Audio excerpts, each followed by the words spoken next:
Good evening, everybody.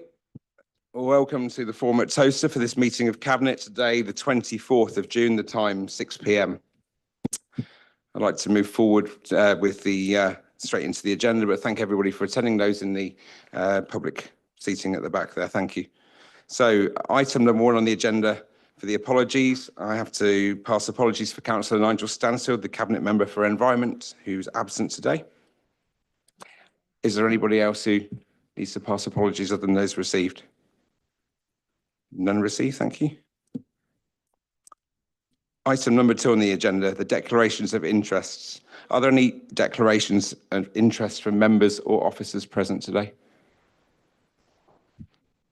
None received, thank you. We'll move forward to item number 3 regarding the minutes of the last meeting from Cabinet on the 3rd of June 2025 held at One Angel Square. I need to advise you that the comments are to relate to accuracy only, and that we've been advised from Councillor Pinder Charan and Alison Eastwood, who are in attendance, so the minutes will be updated accordingly. I need to invite Councillor Harris to speak on the minutes.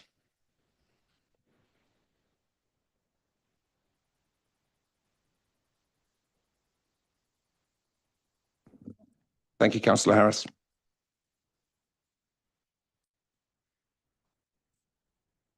May I ask the members present that they're all in agreement with the minutes in order for me to sign them? Raise your hands, thank you.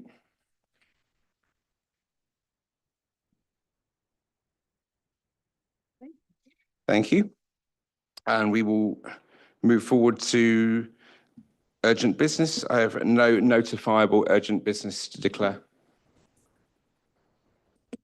Item number 5 on the agenda, the Chair's announcements. I'm just going to make a brief comment after the last meeting held at One Angel Square, where there was a moment where we had to pause the event due to disruption in the public gallery. Just to say from the administration that all comments and public speakers are welcome in the public gallery at all times, and so democracy is always on display. But we always ask that the reports are dealt with and all comments relate to the substantive reports and don't go necessarily off piece. So we really do welcome that and make sure democracy is on full show. Okay, we move forward to item number 6, the report of the Corporate Overview and Scrutiny Committee and the review of the Council's key performance indicator metrics. And I invite Councillor Ian McCord to introduce the report. Thank you, Councillor.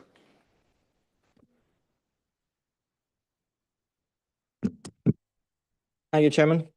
The report is as a result of some work that the Overview and Scrutiny Committee did. This was the previous Resources Committee. I'm very conscious of the fact that we have a change of administration and that this was a scorecard that related to the existing set of corporate priorities, all of which may well change.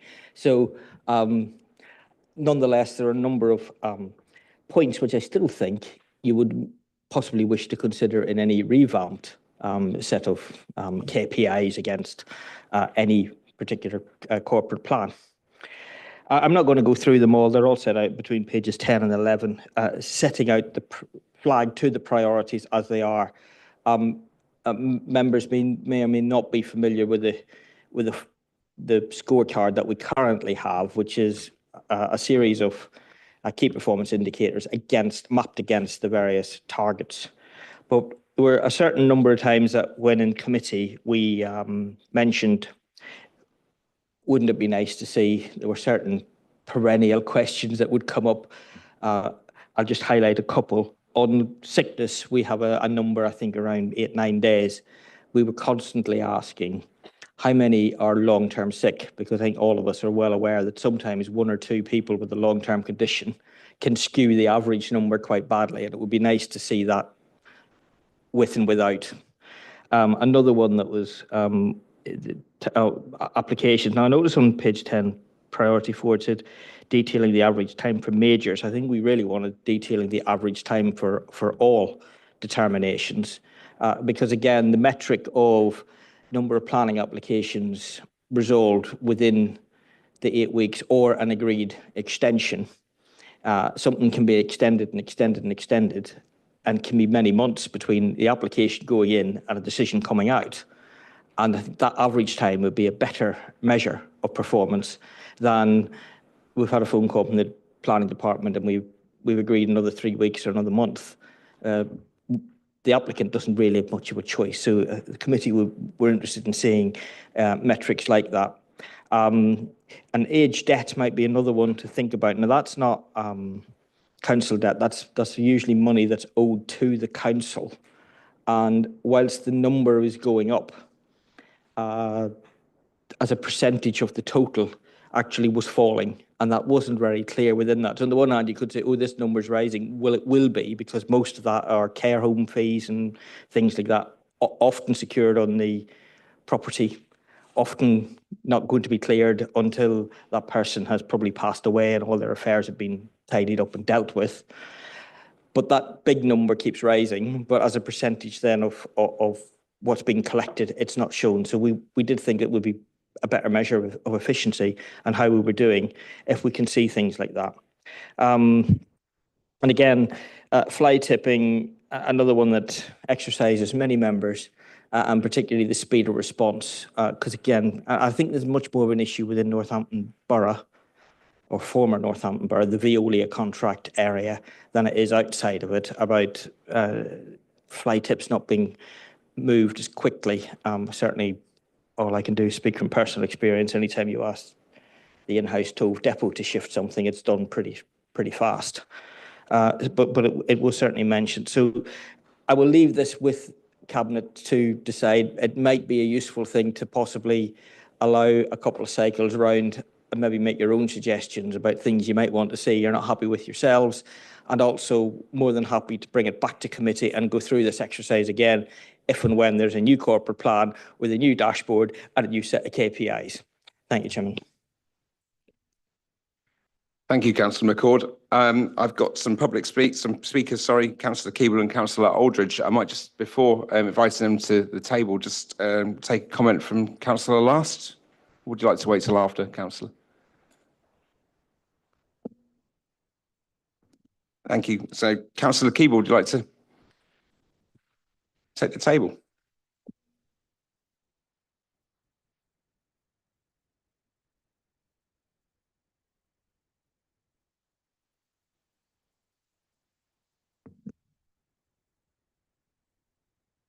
Thank you very much, Chairman. I wanted to highlight some particular points and just ask that we could make sure that they're prioritised, and questions about a couple of others. In priority 2, the metrics around SEND, particularly around finding the blockages for the EHCP process, that is very important and really welcome. And I just hope that that will get a big priority moving forward, because it's been highlighted very much by the parents who have got children who are affected by those conditions. So I hope that that will happen. And also with the exclusion measures and the elective home educated children, those are also very important for a variety of reasons. But in addition, this links into the SEND agenda, because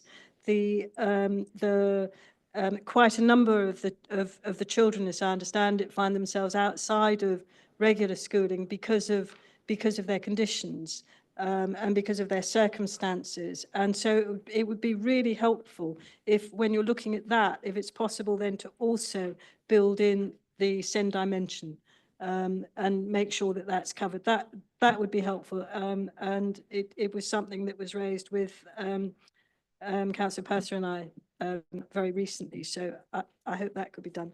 I was very curious as to why the long-term sick staff were excluded, because it says in some of the narrative that that's because they skewed the figures, but actually I'd have thought the issues about the long-term sick actually were part of the point of it, and that it is one of the issues that as an employer you have to deal with, about how you manage long-term sick as well as short-term sick people. Obviously there are different ways of dealing with long-term sickness compared to short-term, but if you take them out of the figures, then actually you're not doing anyone a service, least of all them. And finally, I didn't see why there was a lot of energy being put into thinking how to get the figures on sickness and staff turnover, because ONS provides these in great detail for all the different sectors. It shows it's something like 4.4 in local authorities. It's a bit higher than for the private sector, and it's slightly higher for part-time staff and for women's staff. And it's got all the different figures for regions. So I would have thought that you know, that there doesn't have to be a great mystery about that. It's fairly straightforward. And if the council had that, then they could look at what they wanted to do about the figures. Okay. Thank you very much. Thank you, Councillor Keeble. I'm happy to note the points down there. Sorry. Oh, do you have? Sorry. You're technically out of time, but I'll allow. Oh, thank you. That's very good of you. For the equality duty, the SEND, the long-term sickness and exclusion rates all affect the equality duty. So I would just flag that up. Sorry. No problem at all. Thank you. Councillor Aldridge to speak, please.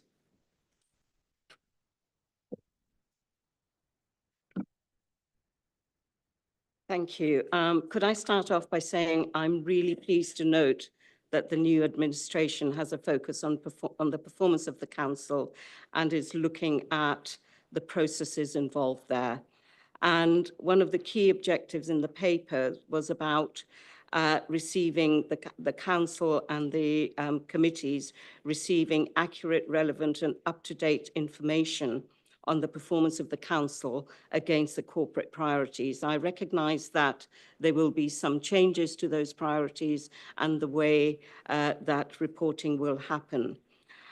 My question to the Cabinet is whether that latter objective can be met through the sort of approach adopted in the paper, which is adding or making changes to the metrics. Having had a look at the most recent reporting against the corporate plan, my concerns are that not all measures of progress are against specific and measurable targets. And therefore, in many areas, the Cabinet and its committees have no real way of making a judgment on how well the Council is performing its corporate priorities. In the current document, there are various areas where trend and to be confirmed targets are indicated. I think whatever happens in the future, that needs to be tightened up so that councillors and committees and the council as a whole has a real understanding of how far the objectives and the targets are actually being met and some clear indicators to be able to make judgments on that. I was going to pick out some key areas, but just shows the closeness of our team. Sally's picked up a couple of those, but I would like to reiterate the area of most concern, or one of the most concerns, which is to do with SEND and EHCPs. And I do think that that has to have a very sharp focus. There are other areas where fly tipping is recorded as a set of targets and objectives, but there's no clarity as to how many and when and how frequently that particular area is addressed. So I think a really good overhaul of the way that the monitoring happens and the way that targets are set and how progress is managed would be my proposal.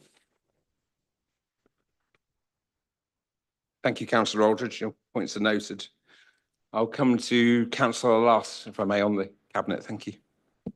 Thank you, Chair. And first of all, thank you to Councillor McCord for the report and the appreciation that it's a new Cabinet that we have, and things may change. I'm currently performing a key performance review across the departments of the council, and I'm sure we'll be adding or looking to add extra KPIs to council practices.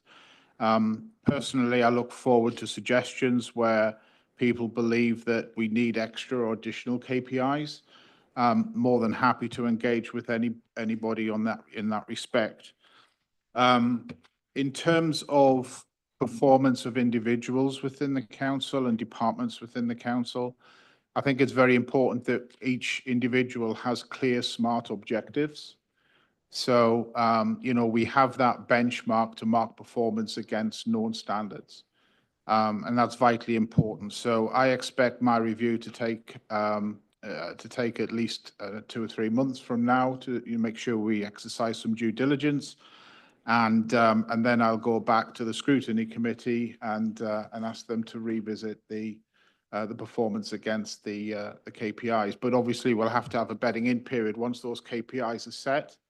We have to, measure that performance against the council's performance, and then scrutinise that performance from that point on. So, yeah, thank you for everyone involved. Really appreciate it, and yeah, it's certainly a high priority in my portfolio. Thank you, Councillor. Are there any other members of Cabinet wish to comment on the section? May I ask if Councillor McCord has any further comments from what you've heard there? No, he's nodding in agreement to some of what Councillor Last was saying there, acknowledging those points. So if Cabinet are in agreement, which I believe we are, then I'd invite a proposer and a seconder for the report, and we'll take a vote on nodding to those recommendations in the report, and then we will go back to scrutiny in due course. Have a proposer, please. Councillor Hasty, seconded by? Don't all jump. Councillor Slope, thank you. Okay, we'll put that to a vote then, please. And Cabinet raise their hands if they're in agreement. Thank you, that's passed. We'll move forward to section 7 on tonight's agenda, the Revenue Monitoring Provisional Outturn 2024-25. And I invite Councillor Slope to introduce the report. Chair, before I begin, I want to say something important about the people behind the papers. In this matter, and in all my dealings so far with the officers and directors of the council, they've been extremely professional, helpful and willing. Many have undergone significant personal inconvenience to support the new administration in achieving our financial and organisational goals. Their commitment and integrity should not go unrecognised, and I thank them sincerely. Today I present the 24-25 Provisional Outturn Report for West Northamptonshire Council. This is a landmark moment. It is the first time in nearly 2 decades that this report is not being delivered under a Conservative administration, and it shows starkly the financial legacy that we've inherited. Headlines from the outturn. The council reports a small underspend of 390,000 for the 24-25 financial year. On the surface, this might appear reassuring. But let's be very clear, this position was only achieved by using the entire 10.1 million general contingency. Let's remind ourselves, this authority's predecessor issued 2 Section 114s under Conservative leadership. That legacy still casts a long shadow.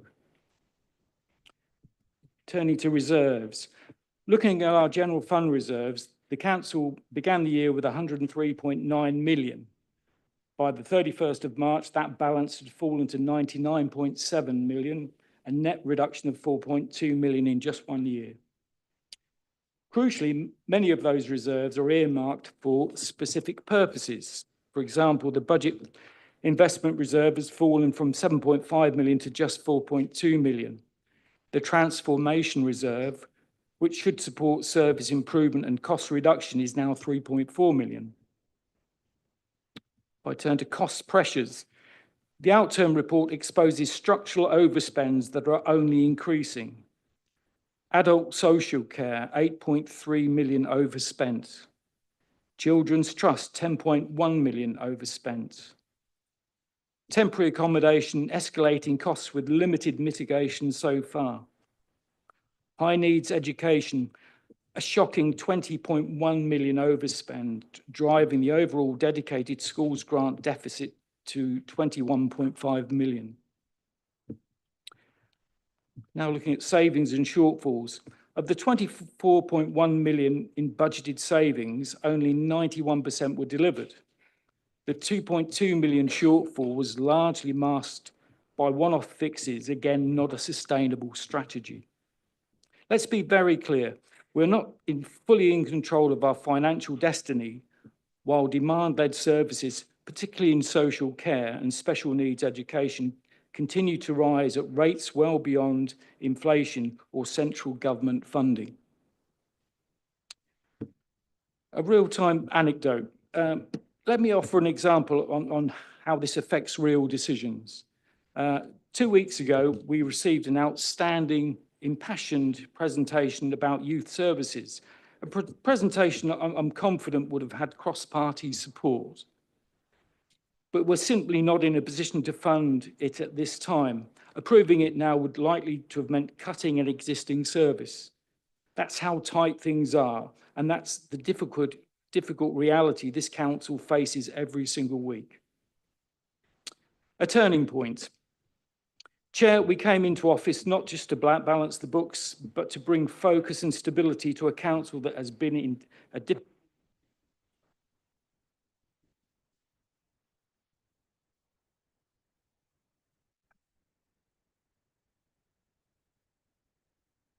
Thank you.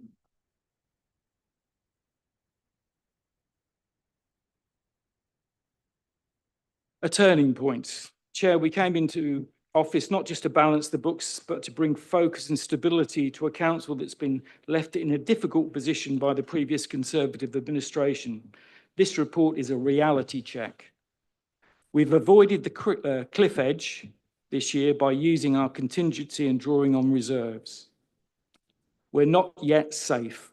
The pressures we face are real, and they're made worse by a national Labour government that continues to overlook the needs of councils like ours. Next steps and final remarks. We must continue the rebuild of financial resilience, overhaul services to reduce long-term cost pressures, fight for fairer national funding, especially for social care and SEND, and critically rebuild trust with residents, staff and our partners. We know the public has placed their trust in a new direction. This report shows that our challenges are inherited, deep-rooted and still unfolding. But we are committed to tackling them head-on, not papering over the cracks. Thank you. Thank you, Councillor Slope, and thank you, Martin Henry, for the work you've put in to bring Councillor Slope up to speed in such a short time. Now I'd like to invite speakers that we've got listed, starting with Councillor Irving Swift, please. Thank you.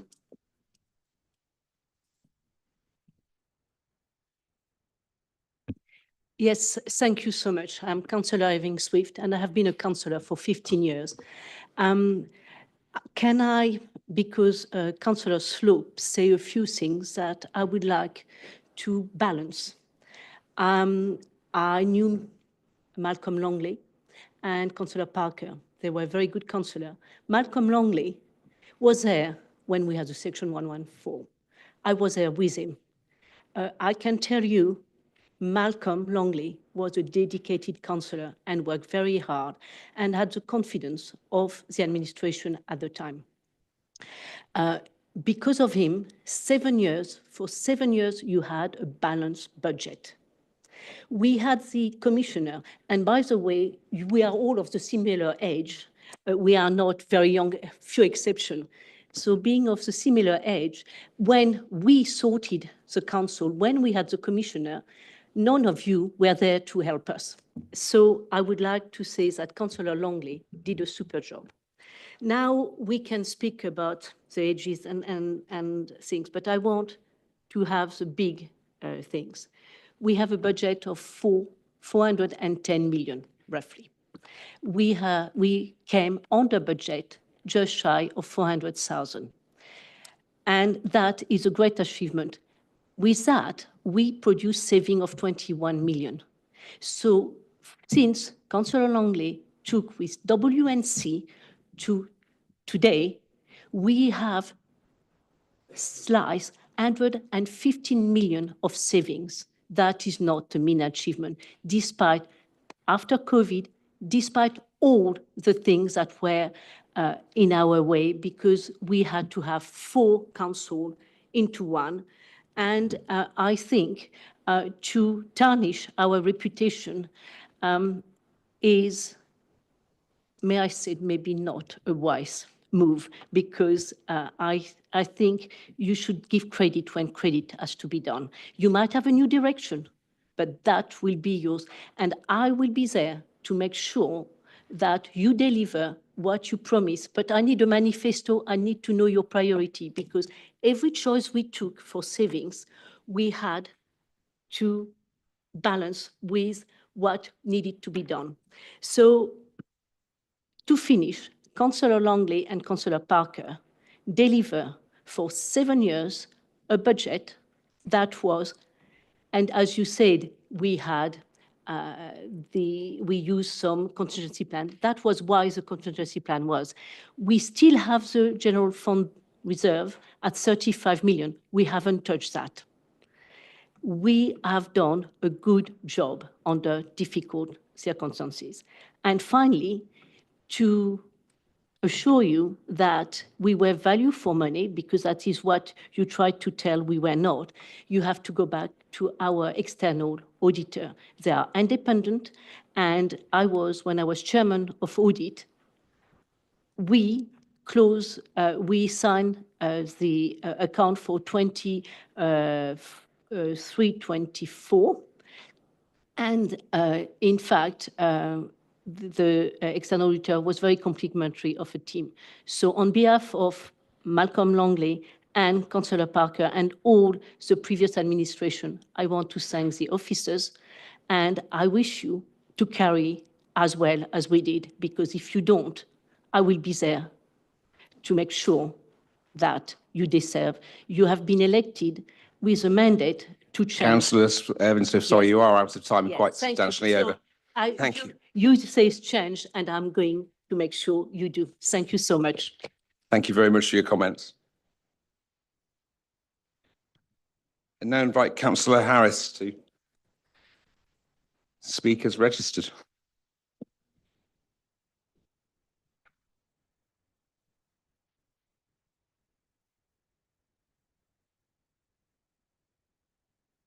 Thank you, Chair.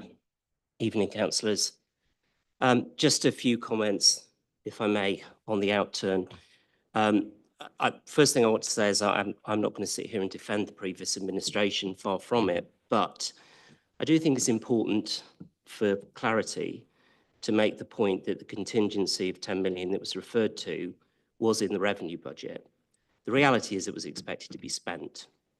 So please, let's not mislead. It makes it sound like that was a magic 10 million from somewhere else. It wasn't. And as I say, I'm not defending the administration. I just think it's important that the public get the right information.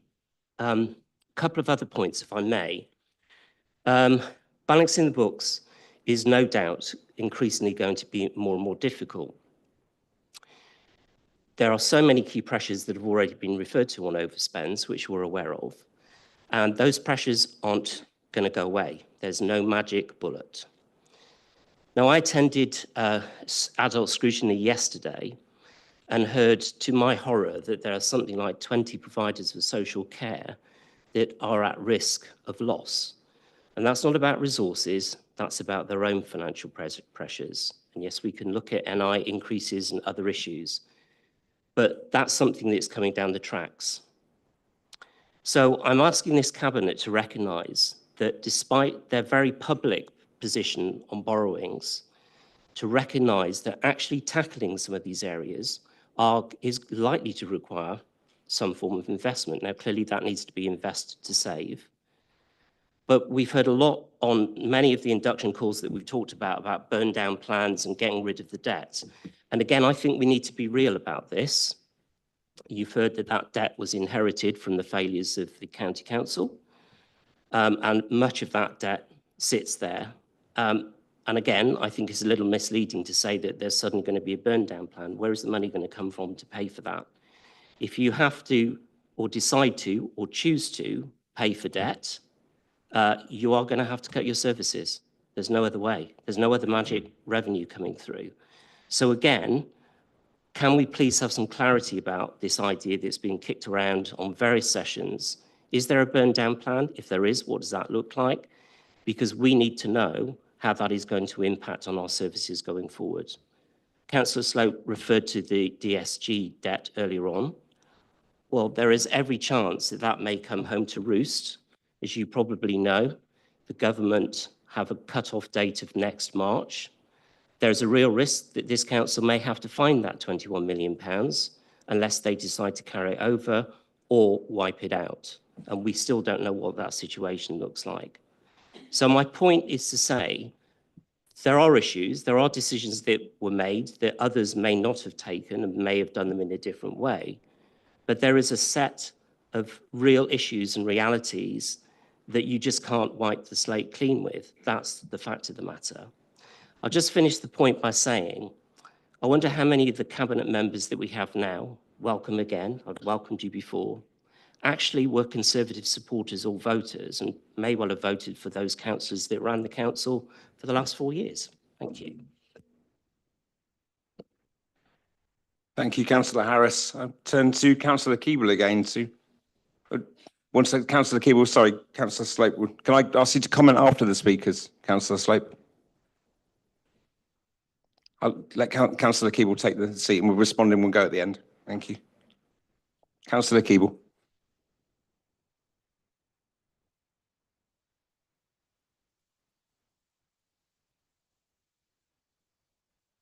I have a few particular points on this report. Firstly, I mean, the pressure points are well known, and they're largely about demands for service, and they will be very complicated to deal with.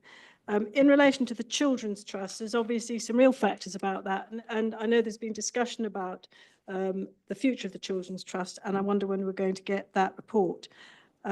Also, arising from the SEND provision in those overspends, the overspend has been kicked down the line again, that it's going to be able to be held over, I think, for a further 2 years. However, that just makes the cliff edge the bigger and the steeper. And I wonder what the plans are for dealing for that when it comes up.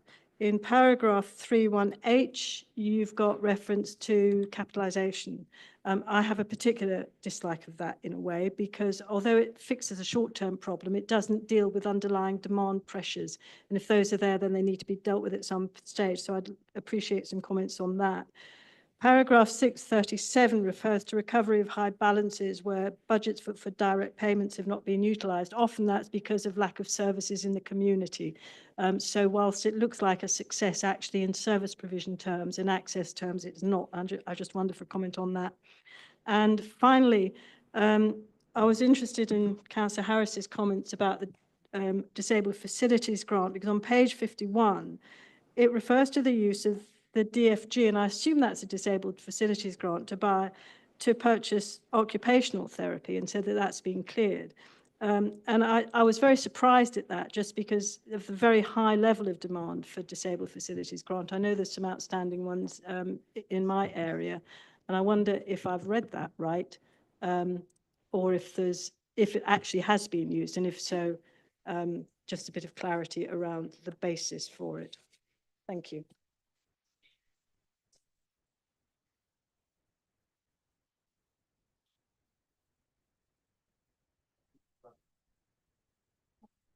Thank you, Councillor Keeble, for your input there. Invite Councillor Purser, please, to speak.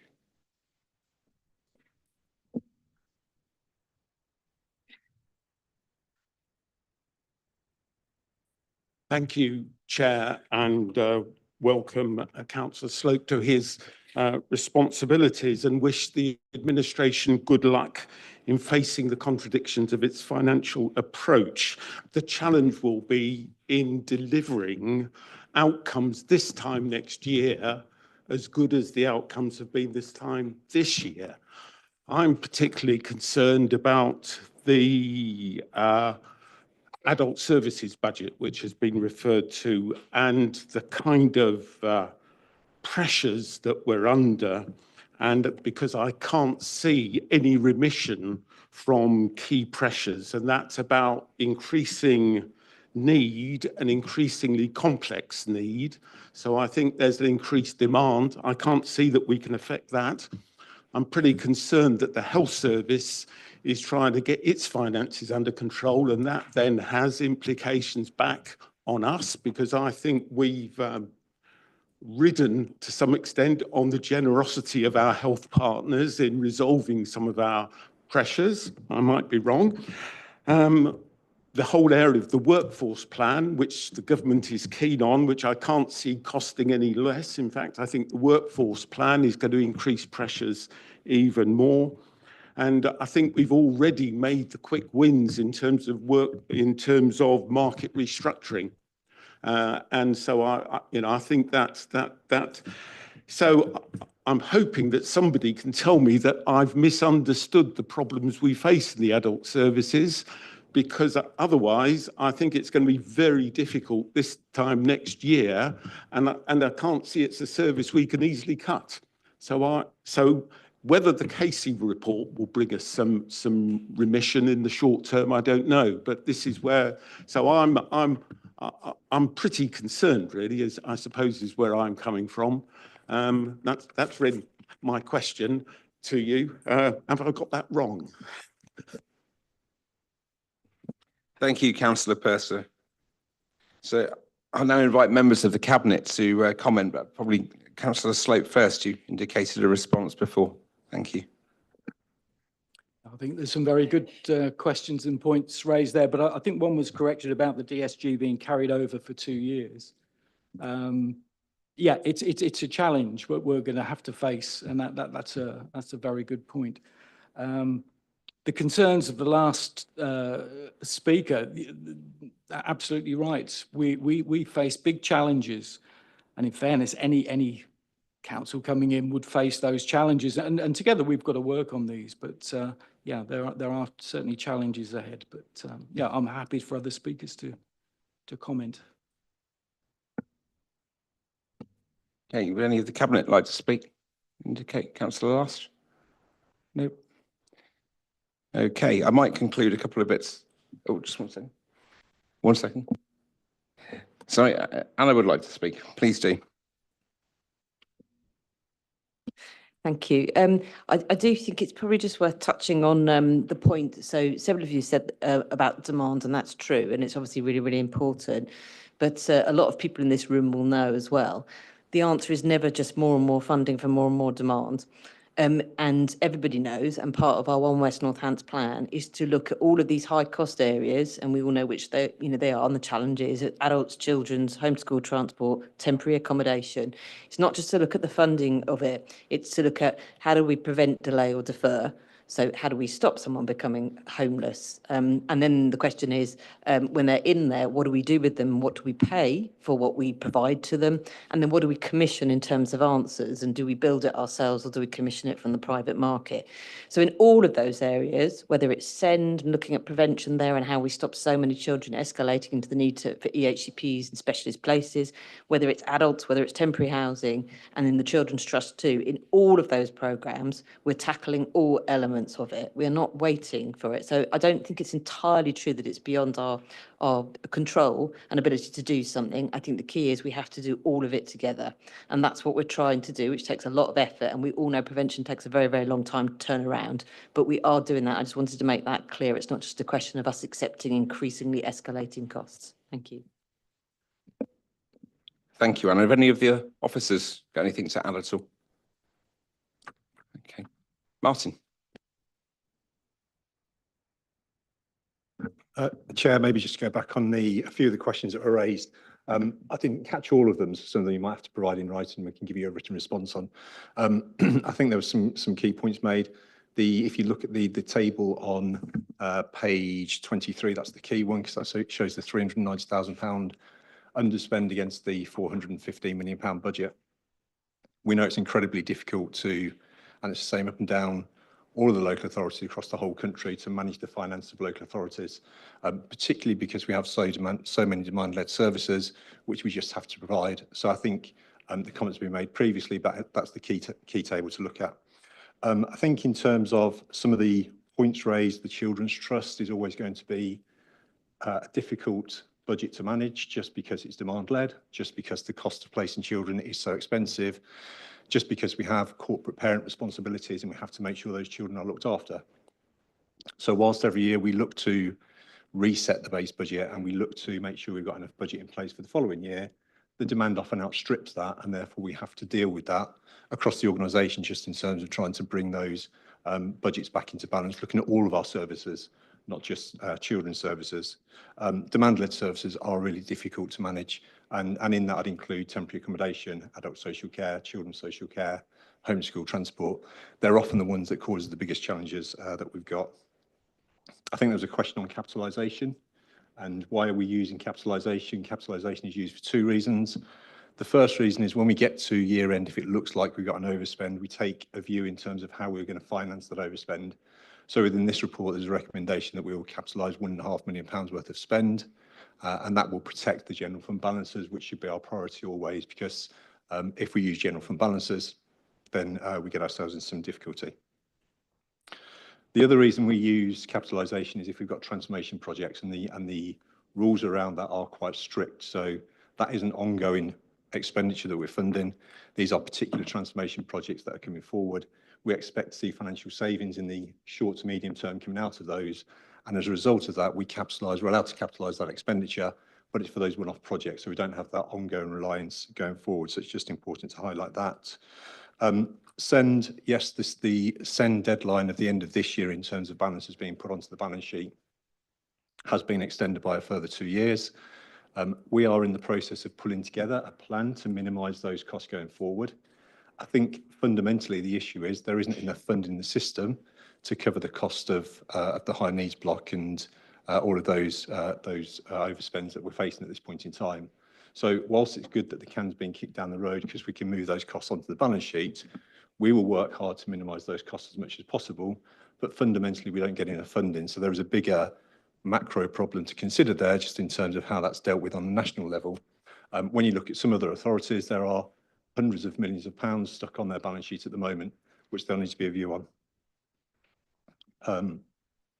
I think I picked up a question about the DFG, but I missed what the actual question was. So I don't know if you could give me that information and I can give a written response on that.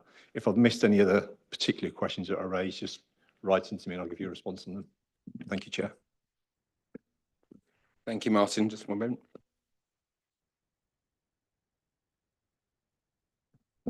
Okay, just to summarise briefly, because obviously we're talking about the financial situation we've got now, and my party and the administration has made comments about savings and efficiencies, the so-called Doge, a dirty word that people don't like to use, and to really sort of clarify a bit of the background behind what drives this. And you can already note that the members of the administration have looked at some things completely aside of any external parties and found notable savings areas where there are things in the past, which we'll clarify going forward.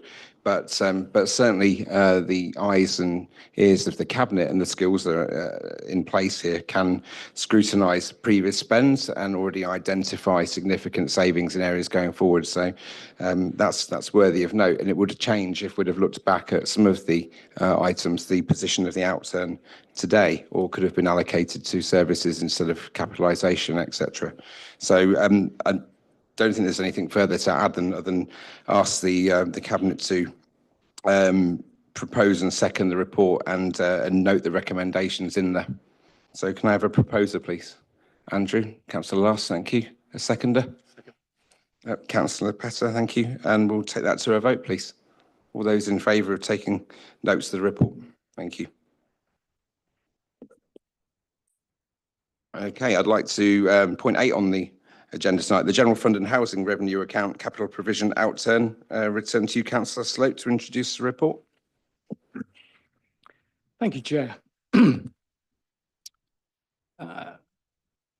Chair, I present today the capital outturn for 24-25, and in doing so, I must be candid.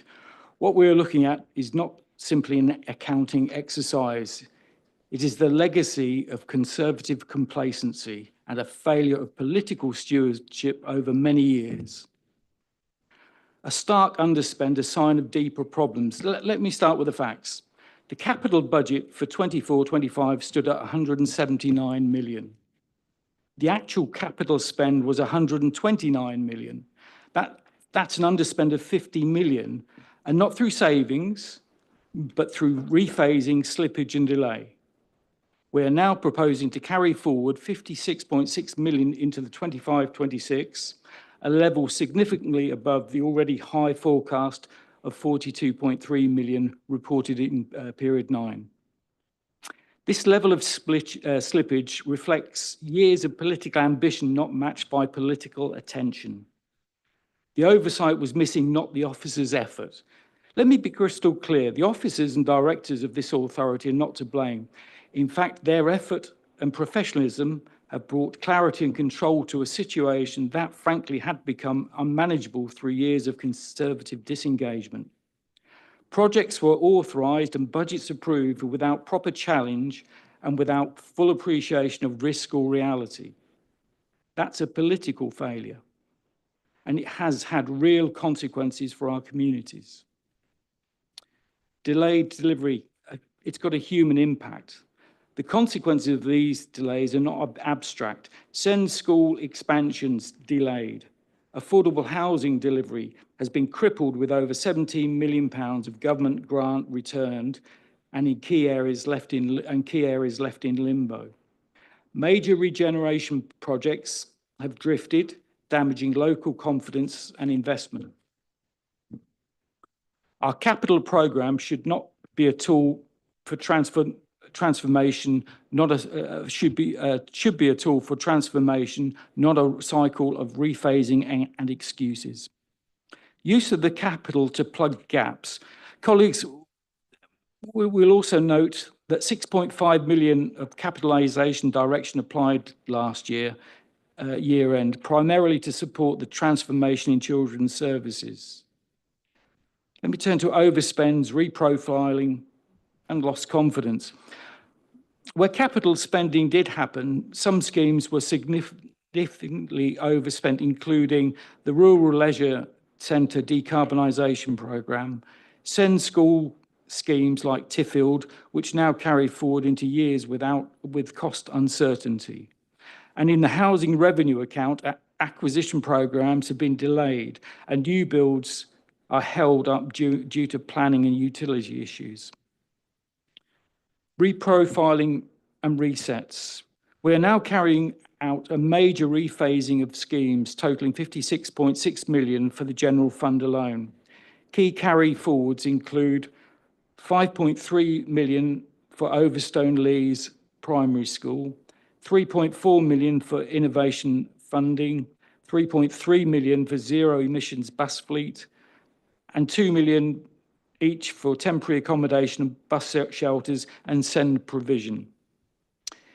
In the housing revenue account, a further 15.8 million has been reprofiled, again reflecting delays in acquisitions, contract awards and planning approvals, all of which stem from the period before this administration took office.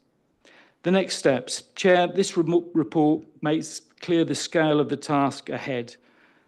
And under this Reform UK leadership, we will now instill a culture of disciplines, capital planning with fewer vanity projects, strengthen the Capital and Assets Board, making it more transparent, end the cycle of carry forwards being used as a cover for non-delivery, and ensure that every capital pound is delivering outcomes on the ground, not just sitting in spreadsheets. And a final word, this council has lost time, it's lost money, but under this new administration, we will not lose momentum. We are here to fix, to deliver and to restore credibility. The people of West Northamptonshire have waited long enough for change and Reform UK is here to provide it. Thank you. Thank you, Councillor Slope, and thank you again to Martin Henry for the swift bringing you up to speed with the state of affairs in the short time we've had in office so far. I move to inviting the speakers who have registered, starting with Councillor Irving Swift again, please. Okay. No problem at all. taken it off, and I'll move straight to Councillor Keeble, please.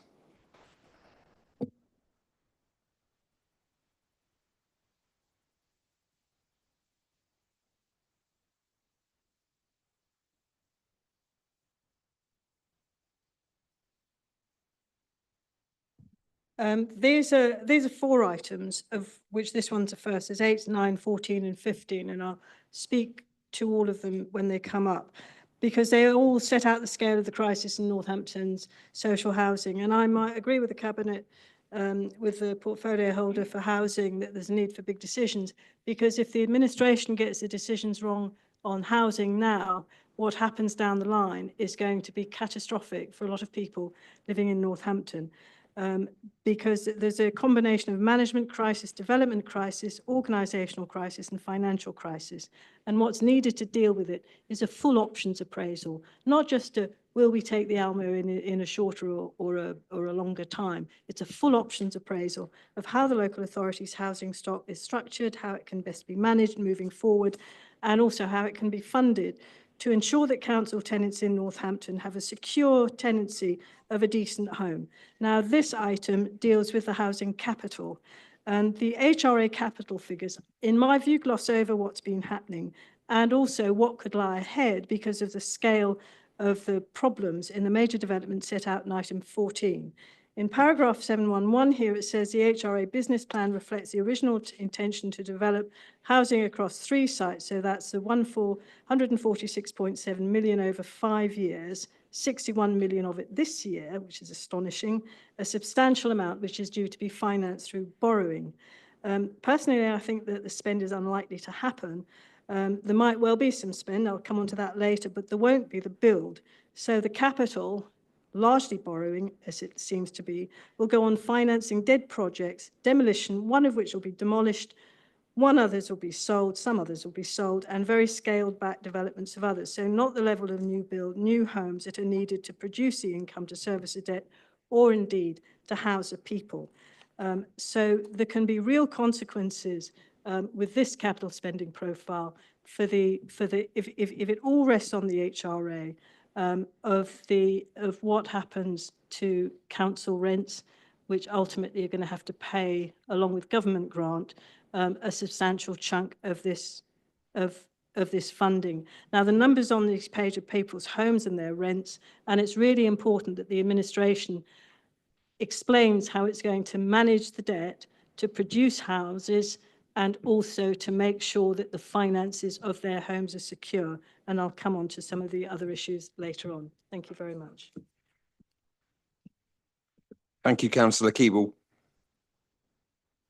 Can I please invite Councillor Holland-Delamere to speak? Thank you very much.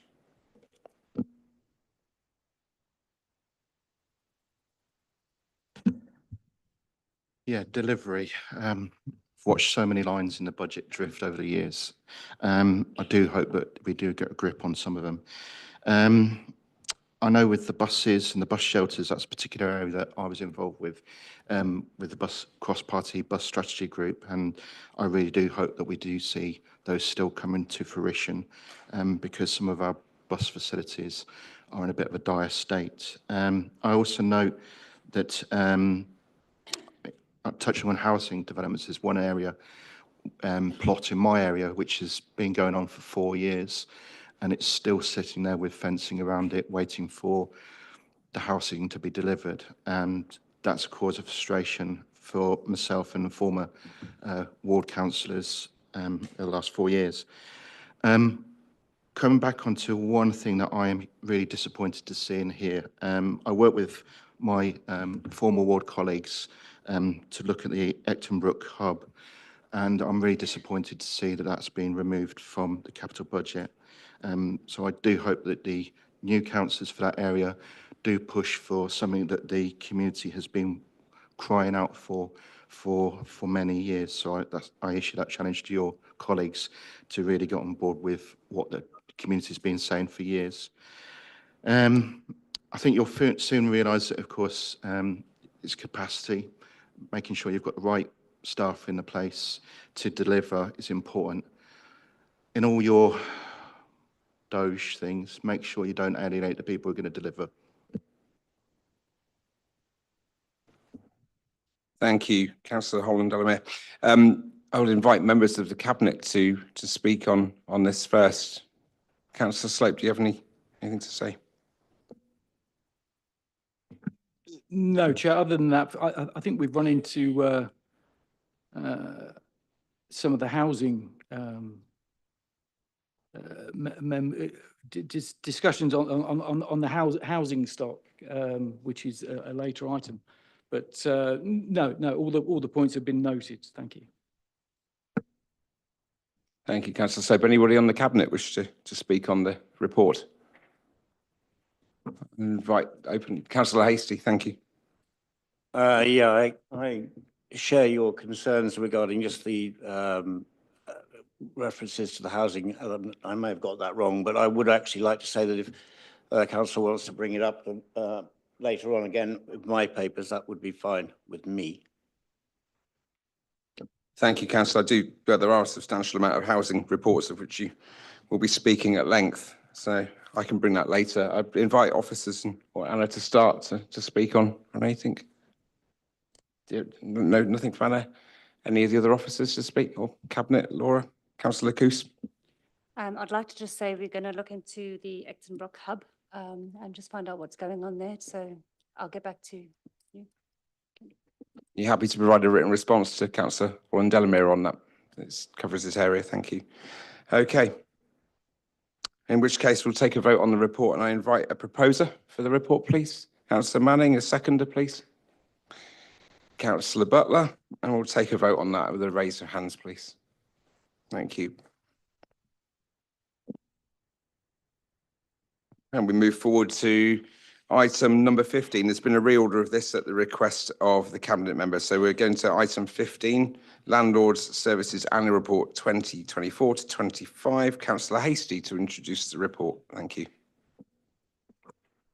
Thank you, Chair. Landlord Services Annual Report 2024-2025.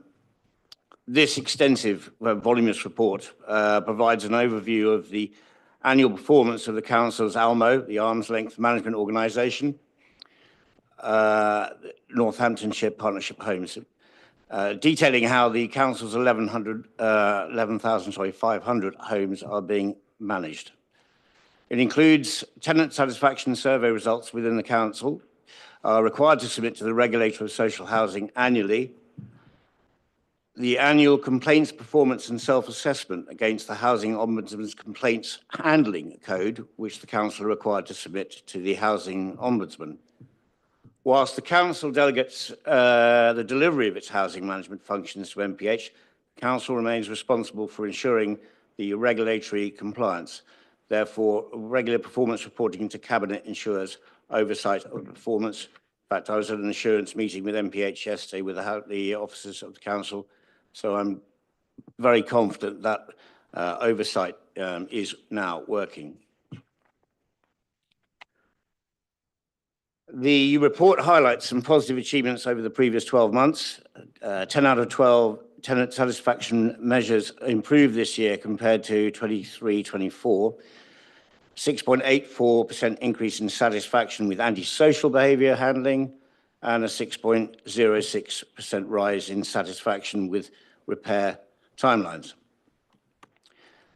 Repairs performance has significantly improved.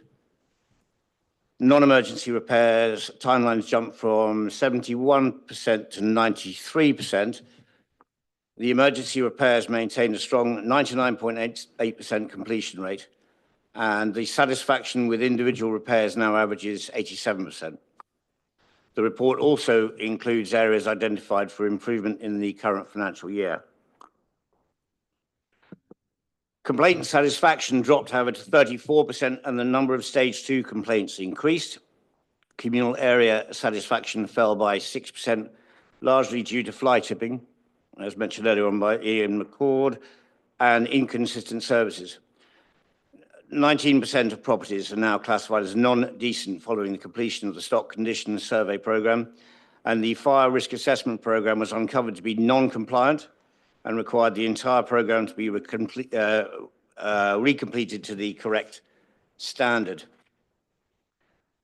Complaints and learning. The annual complaints report shows 54% of complaints relate to repairs, 13% to assets, and improvements include a redesigned complaints workflow, better risk management, a focus on learning from housing ombudsman cases, and the plans for 25-26 include engaging tenant groups in policy review, reviewing compensation and behaviour policies, enhancing records management and data strategy, and improving service standards and complaint tracking.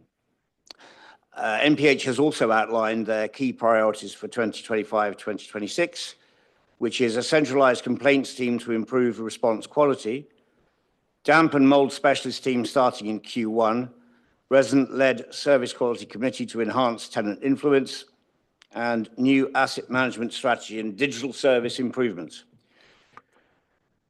The regulatory oversight, following serious failings identified in 2024, West Northampton Council self-referred to the regulator of social housing and received a C3 judgment for non-compliance with safety standards.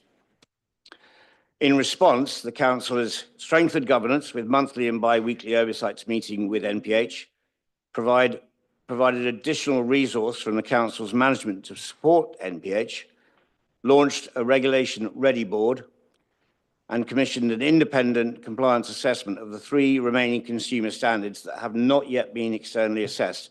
The report for this commission is due by the end of June. And the recommendation is for it to be noted, Chair. That's it. Thank you, Councillor Hasty. So move on to the speakers who are registered to speak, starting with Councillor Harris, please.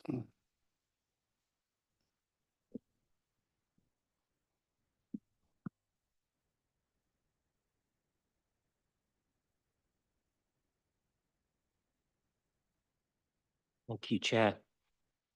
It seems to me, reading the report, broadly speaking, you mentioned 10 out of 12 areas improved.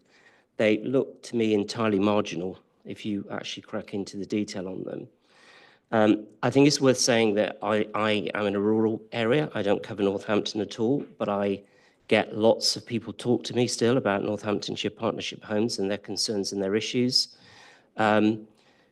It clearly, to me, does not seem to be moving forward very quickly or fast enough, that's for sure.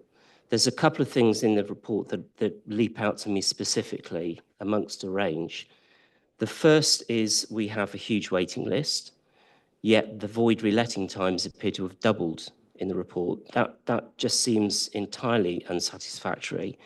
Huge number of people waiting to be homed, and yet it's taking far longer to actually sort out the properties to get people back in them. If I've read it correctly in the report also, it seems to suggest that homes that don't meet decent standards has also increased by 20%. Again, that seems like a staggering number. So I realise and appreciate, of course, this is new to you in the sense that you're taking this over. There are other issues later with the additional reports that I will make comments on.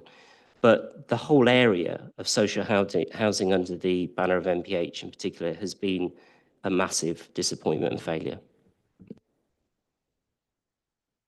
Thank you, Councillor Harris. Councillor Keeble, would you like to come and speak?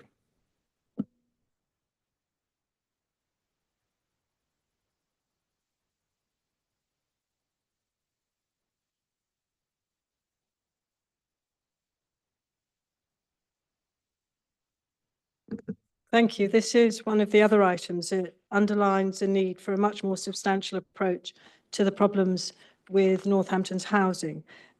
Because, I mean, I find it particularly distressing because it highlights a hardship that people are now suffering because of the mismanagement of the housing stock. I'm delighted with the improvements that have been made in terms of management, and you mentioned a figure of 19% for the number of houses it didn't pass a decent homes threshold. In the report, it's 22.6%.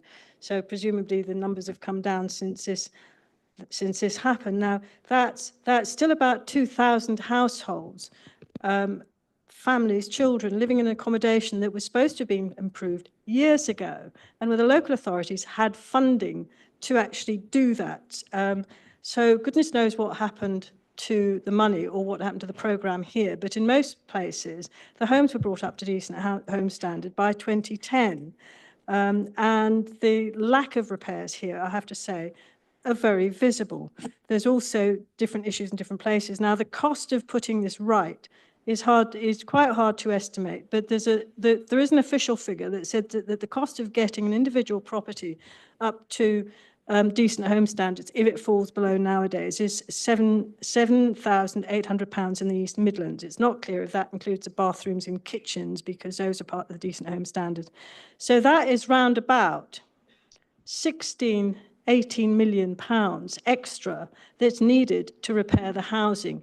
And in the case of the Decent Homes programme, this funding stream came in on the back of options appraisals, which showed very clearly how the finances were to be structured, where the funding streams were to come from, and how the housing was then to be managed, and how it also was to be owned as well. It was a very far-reaching programme, and it needs a funding line, it needs management to deliver. And I do wonder, when you have a team in the council which has to deal with the horrors of those major projects that I presume we're going to come to, and some of the other issues about the housing management and what's happening about the ALMA, if they can actually then also deal with this work stream, which is a very major one. So I would, again, I'm going to bang on about this the entire evening. You need a full options appraisal with all the finances on the table. If you organised a briefing for all the members, I think it would be fantastic, so that people could actually get a real understanding of what the options are, what the issues are, and how we turn this round. Because if reform, we don't agree politically, but we do agree about what we want to achieve in terms of having people living in secure tenancy in decent homes. If reform doesn't manage this decision, then the consequences for a lot of people are really serious. Thank you very much. Thank you, Councillor Keeblin. Thank you for our meeting yesterday. Your wisdom and experience in your previous position will be invaluable to everybody in this place. Thank you. Councillor Holland-Delamere to comment, please.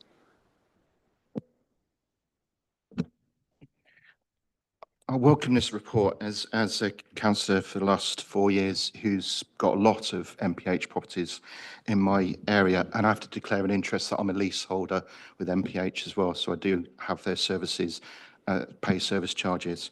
The failures aren't always MPH, so I'll give you one example of a pensioner who called up the call centre. The call centre is WNC. WNC basically put the information through to MPH. The problem is they didn't ask all the basic questions. Someone contacted me and said the fact that the toilet of the pensioner has broken down and no one checked, do they live in a bungalow and how many toilets are there in the property? So it took my intervention to get it done the same day. But once MPH was involved, it was done straight away. It was done same day. The failure was the call centre at WNC. So not all of the problems we're looking at in here are MPH problems. We talked about the voids. That's the allocations team at WNC. It's been a nightmare since it was brought back in-house. And I've had no end of people contact me about they've missed this piecing. I've been waiting for years and I've got to reapply. Where's the paperwork gone on this?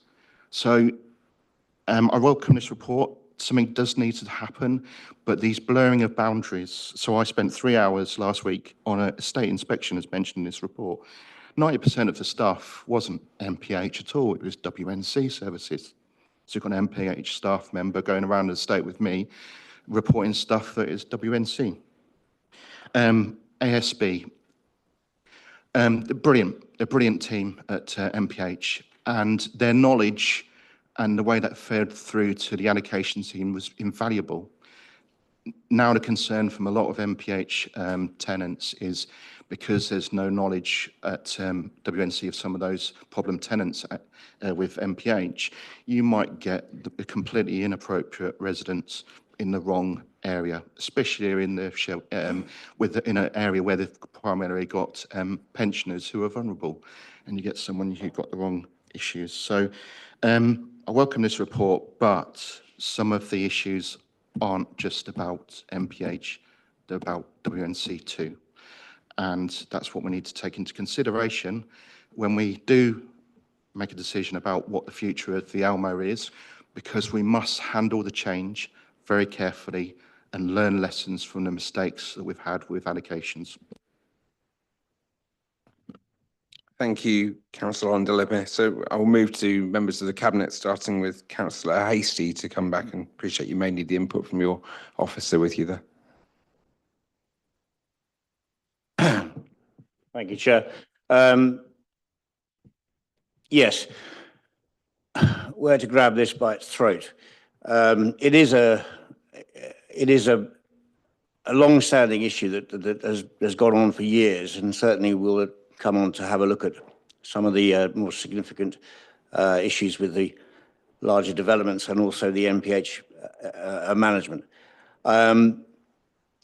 There is a question of getting to grips with this in terms of the scale, which is extremely large, and I'm not making any excuses in terms of the fact that obviously we've only been here for sort of effectively 6 weeks, so there is a rather steep learning curve, which I am trying to build on rather rapidly. There are points in this that I think better for council to actually get a response from Jane about, basically in terms of just, I think probably, not to keep you all here tonight whilst I fumble around it, but also eloquence as well and gut core knowledge. So I'll ask Jane to respond to some of those comments.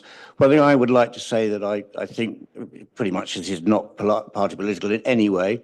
I'd like to echo John Slope's view that the officers that I've worked with over the last sort of 6 weeks, whether it be in a parish level or all the way up to the exec, but also in the communities and opportunities team, have been nothing but absolutely professional with me, courteous. They have allowed me to ask the most ridiculous, stupid questions, and they've tried to help me get up to speed, which I very much appreciate. And as we move forward, we've been working very closely together. But on some of these points, I'm now going to ask Jane to give her response.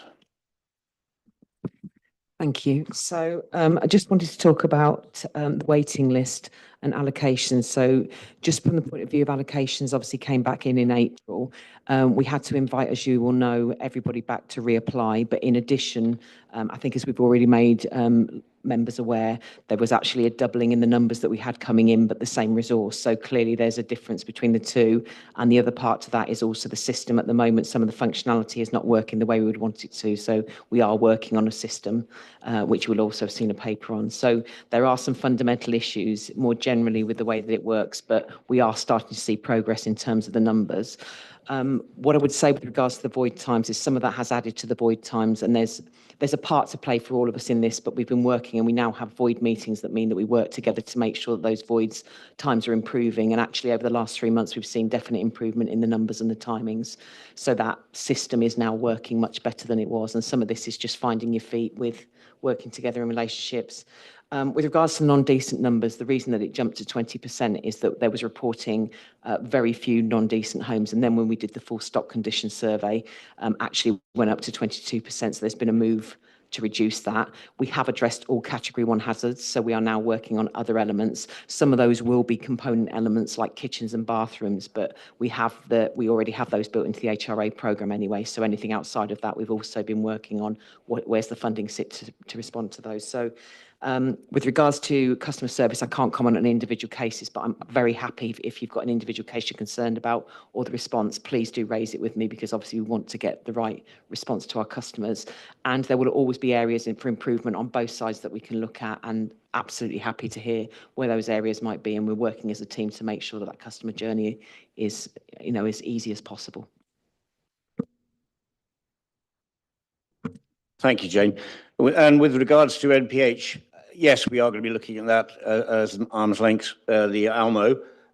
But I would like to say that from a personal experience as a ward councillor working with Rupert Frost, where we've been, and also as housing, where we've been dealing with individual cases, of which there's probably, I would have personally dealt with, I think about 14 now, where there are serious complaints. And as I'm sure you're all very aware, you pick up a complaint normally when it's exhausted all the different avenues. And then often and I don't mean this in any way disrespectfully, the whole truth is not necessarily forthcoming when you first pick it up. But anyway, I have to say at the grassroots in the trenches at NPH, I think there's an awful lot of extremely good, dedicated staff who genuinely care about giving the best to the residents of WNC. And this is not a question about criticising individuals or individual caseloads. I think they're under enormous pressure, and I think often they're doing the best that they can. So I just want to make sure that everyone knows that this is not about necessarily the ground troops at NPH when we come on to that, looking at that later on.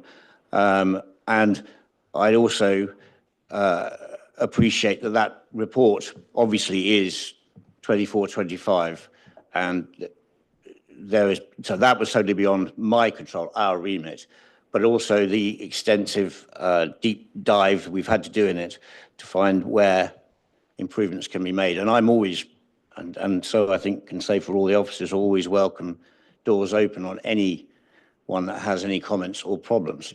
So I think that's enough said on that report. Thank you, Councillor Hastie. Does any of the members of Cabinet wish to contribute? Any of the officers present wish to contribute? Other than Jane, we've already heard from. Okay. Anna was going to come in. Thank you. Sorry, apologies. Thank you, Chair. I was just going to say, as part of the consultation, Jane, sorry, just to check with you anyway. I mean, going through the consultation, I think there was already planned to be a deep dive for members, wasn't there, anyway, in terms of revisiting this, because it's quite important. And obviously, there's been some massive changes in the regulations and our responsibilities. So I think understanding that informs some of the decisions and walking people through kind of some of the challenges and issues and opportunities, and also what's going on nationally might be just a good idea as part of the work we do in the consultation. Thank you, Anna. And in terms of that, I think it's a good idea that we take part in the deep dive. Hopefully that answers Councillor Keeble's point about members' engagement. Thank you. So if we're all happy and all content, we'll move this forward to take a vote on the recommendations in the report, and I'll take a proposer from the floor and a second proposer first. Councillor Slope, seconded by Councillor Butler. It's a race. And we'll take a vote. Raise your hands, please. That's passed. Thank you. We'll move forward to item 9 in the reordered agenda, which is the options appraisal of future management of council's housing stock. And I'll return to Councillor Hastie to introduce the report. Thank you, Councillor.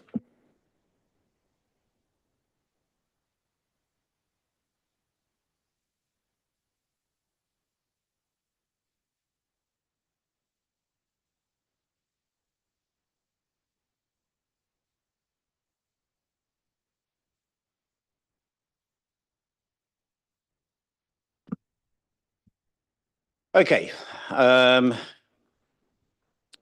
Report title, this is the options appraisal of the future management of the housing, council's housing stock.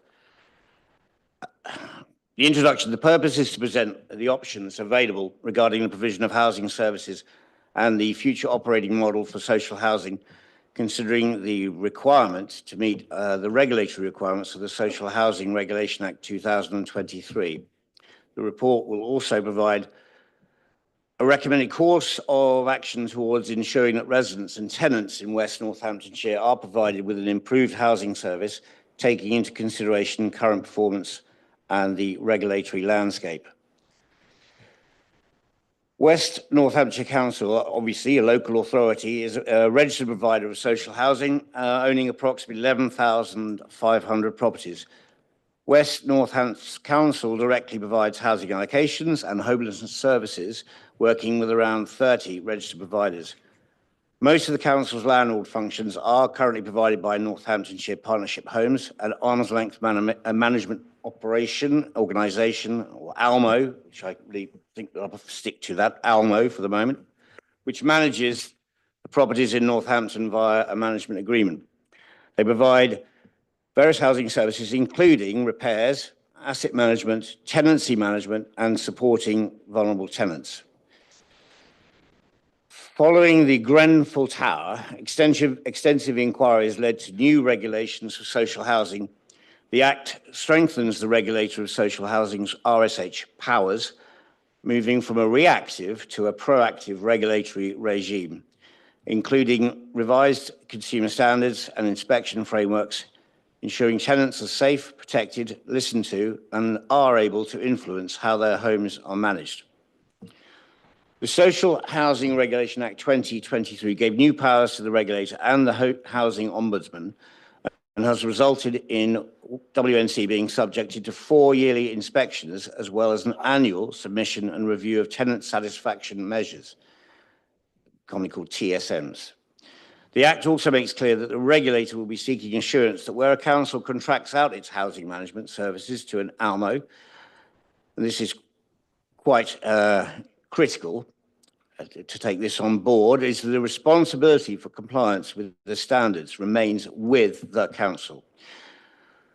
WNC referred itself to the regulator of social housing in September 2024 after identifying issues with data quality and landlord health and safety compliance provided by NPH. An investigation by the regulator resulted in the council being issued with a C3 judgment for non-compliance. This is about as serious as it gets, one down from a C4, obviously, with a safety and quality standard, meaning serious failings were identified with significant improvement required. WNC took several steps to address the situation,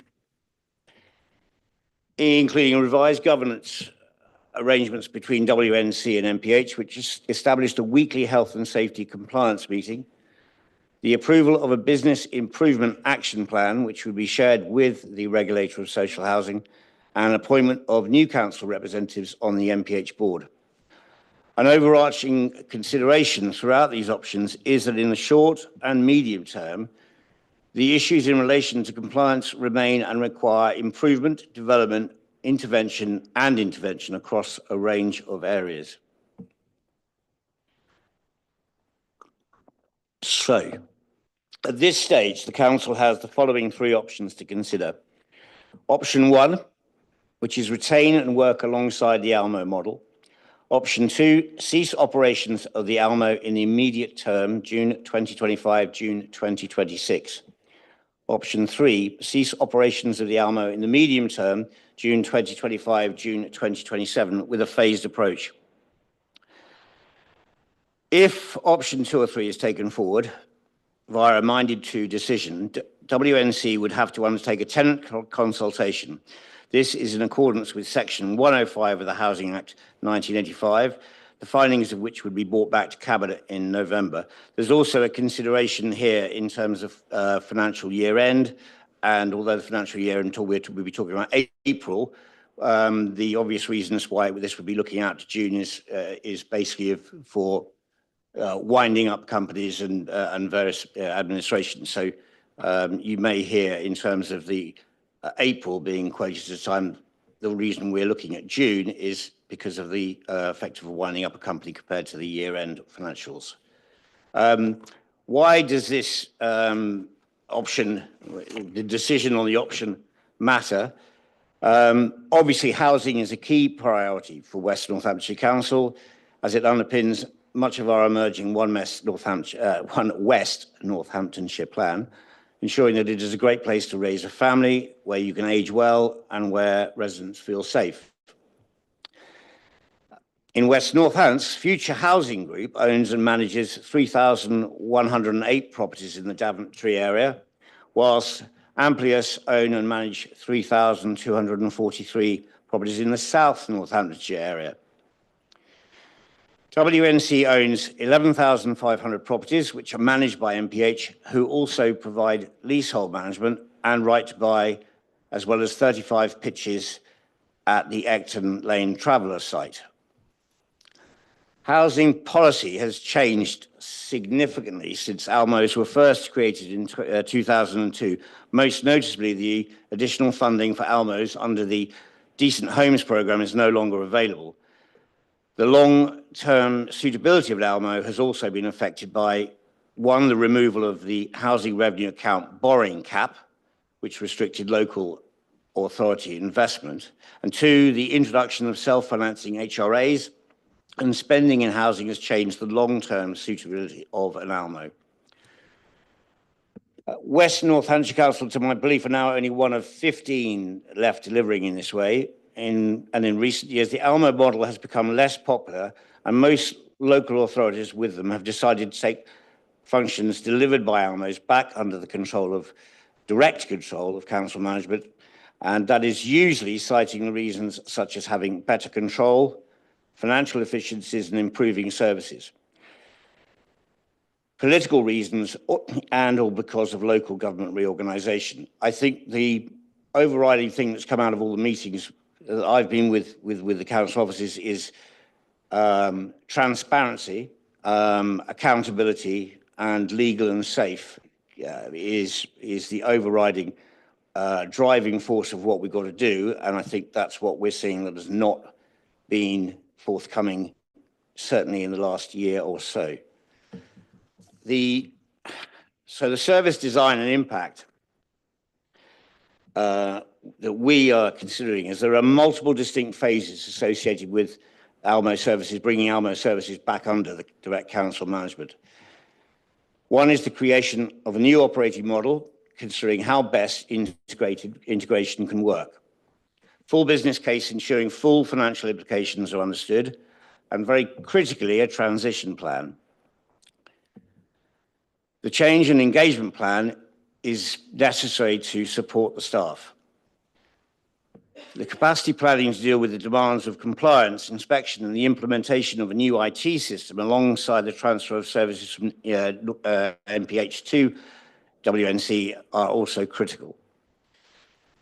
And then, as I alluded to earlier on, there is the fact that we are aware of some extremely good, hardworking, diligent staff at NPH, the majority.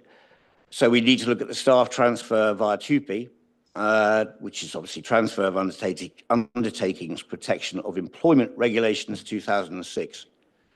I don't know why they have to make these things so long. Anyway, TUPE for purposes of clarity.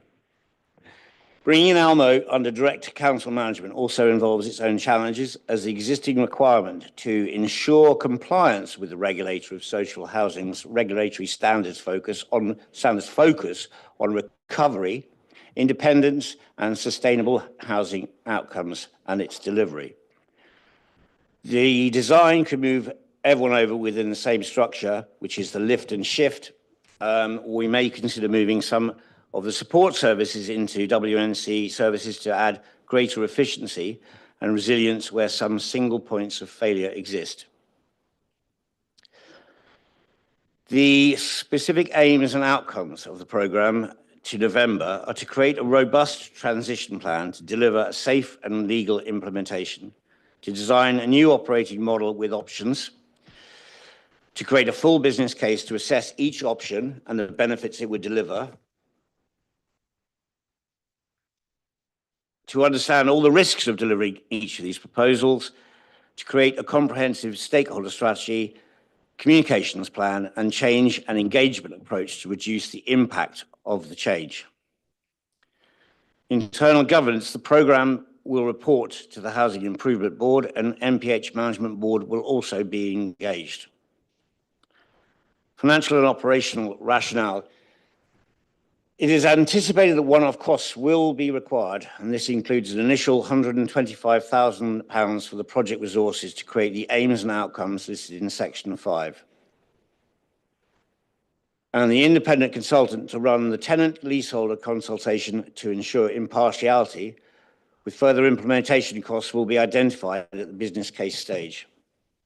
Whilst this is not yet quantified for WNC, other authorities that have undertaken this type of onboarding have stated that revenue savings have been achieved. Bringing this function in-house would reduce layers of reporting, bureaucracy, allowing us to have direct access and control of all data. the legal consideration due to the C3 judgment, NPH are now in breach of their management agreement, which allows WNC to terminate the agreement earlier than the expiration date of 2030. The Social Housing Regulation Act 2023 introduces new powers for the regulator and the Housing Ombudsman, including a revised set of consumer standards and a new inspection framework for all social housing providers. This means WNC, our NPH, is subject to 4 yearly inspections and annual submission and review of tenant satisfaction measures, TSMs, as I mentioned earlier. However, once again, WNC are ultimately accountable for any failings. If it was decided to onboard NPH, the company would need to be closed and any contracts novated to WNC.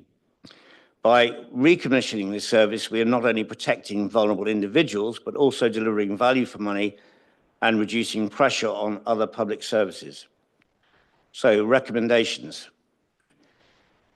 We are asking Cabinet to approve a minded to decision to pursue option 3, to develop a robust implementation plan before bringing NPH services under direct control council management. This allows for a more structured and collaborative transition whilst ensuring service quality. 2, approves that the Director of Communities and Opportunities, in consultation with the Cabinet Member for Housing, undertakes the formal consultation with tenants and return to Cabinet for formal decision. 3, approves the retention of NPH board and agrees for the Director of Communities and Opportunities, in consultation with the Cabinet Member for Housing, to work with NPH and the board to ensure that tenants are supported throughout the process with good quality services. 4, delegates authority to the Executive Director of Finance to approve the budget of £125,000 from the Housing Revenue Account Service Improvement Reserve to cover the estimated costs of implementation of the tenant consultation and project resources. I reiterate what I said earlier on. I'd like to thank the teams I'm working with from Housing and Communities, and the team within Corporate Services as well, who have, I think, done a fantastic job and will continue to do so. Chair, the Cabinet members, this proposal is about assessing the best way for our housing stock to be managed. The first step in the minded to decision, which allows us to consult with our tenants and leaseholders and understand the steps for implementation, should the decision be taken at Cabinet in November. And due to the changes in legislation, WNC are now accountable for the delivery of the social housing functions delivered through the ALMO. This adds additional layers that have in the past impacted our assurance of compliance for tenants. And I welcome questions from other councillors and the floor. Thank you, Councillor Hastie. I'll move to the speakers, if I may, and invite Councillor Harris to come and speak first. We'll do questions and conclude after. And I'll add Councillor McCord to the list of speakers. He's indicated his desire to speak. Thank you. Thank you, Chair. And thank you, Councillor Hastie, for the comprehensive debrief of the report there. It's fairly clear, one conclusion, that things have to change.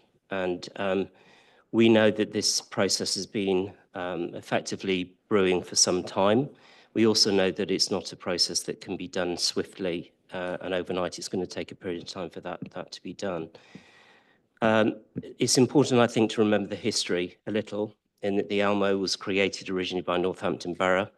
At that point in time, the other 2 district councils in our area decided to go a different route and move stock to housing associations. And ALMO is an interesting term, arm's length. It feels to me like it's been a very, very long arm in this situation. I agree on the point about there are opportunities for better control and efficiencies, but there are some concerns nonetheless. So whilst on balance, this appears to be the most sensible option, and possibly the only option, I would imagine that other housing associations would probably look at the stock in its current status and not really think it was a viable option for them to explore or take on. But the concerns, I'm very worried about further quality drop-offs during the period of transition, and that's for a range of reasons. We know when people's futures are uncertain in any role in life, that can lead to a degree of disengagement. And I take on board all of the points you've made about the good people at the grassroots level of the organisation. That's not dismissing any of that. So staff attrition is something that concerns me hugely. It's potentially a long period between now and the date that we're talking about, which is the 1st of April 27. So what key assurances can be given to make sure that we monitor that extremely closely? That's I guess, the key point related to that. A couple of other points. I'm not entirely convinced that the council has the skills, further resources and capability right now to bring this in-house. And I hope that part of this plan and the review takes account of that and explores what that needs to look like to make this effective. That clearly includes the financial aspects of this, which is later in a different report. There's other issues related to delivery of new stock, as we know. So I hope that point is also included within that future or part of this transition plan. I refer to these specifically because there are very clearly outlined shortcomings in the report at item 14 that were identified. Now, I know that relates to MPH and it relates to the situation that exists there, but I think we all need quite a degree of convincing that we can address those shortcomings, even if the housing stock moves into our keep. Thank you. Thank you, Councillor Harris. Councillor Keeble, would you like to join us?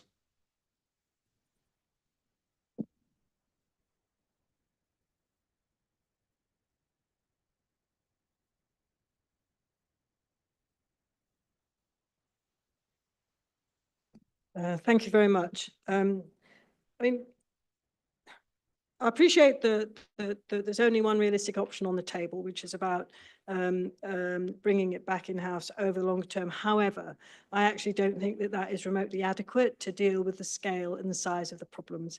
And I think that if you, as a new administration, actually you have one opportunity to grasp this particular nettle, and this is it.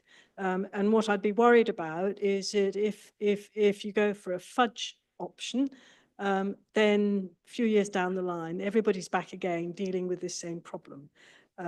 Because, and I would completely agree with what people have said about the hard work that's been done by the MPH staff. I mean, I've had dealings with the MPH and indeed the former Northampton Borough Council over the housing, and I do recognise some of the very good work that the MPH staff did. However, when you look at this option, there really does need to be a full options appraisal. You heard the number of different housing associations, housing providers there are, the size of the stock they had, 2,000, 3,000, 4,000 units. We have 11,500, and therein lies part of the problem. And we need to know how the stock can be structured, whether it needs to be in smaller blocks, how it can be managed, and we then need to have funding streams to deal with the big failed projects which are yet to be considered, to deal with the decent homes thing, which I've already talked about. We need to, and also, of course, to deal with the costs of bringing the Almo back in-house, and some authorities it's worked out cheaper and some it's actually added to the cost. Crucially, there's nothing here that I can see that says about how the services would improve.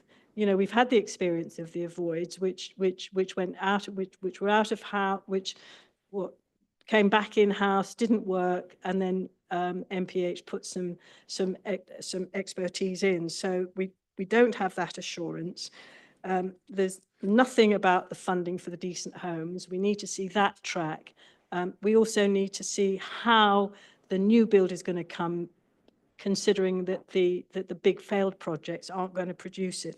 So I would say, in all seriousness, look at a bigger range of options and make options. There are other options, and other, housing experts can actually provide those.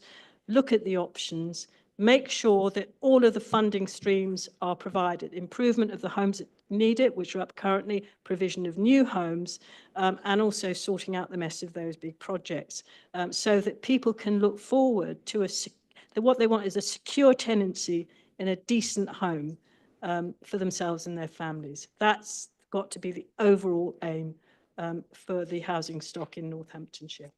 Thank you. Thank you, Councillor Keeble. Councillor Lister, your time to speak. Thank you.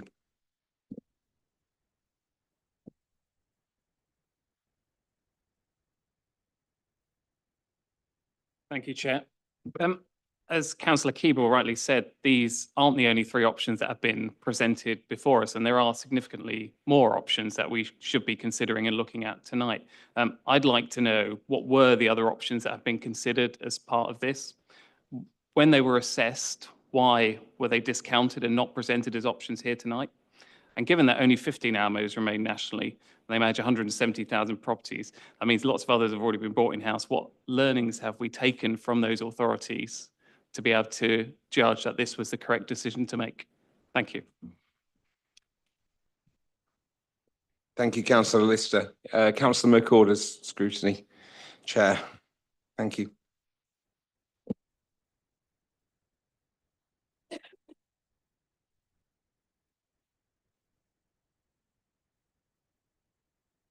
Thank you, Chairman.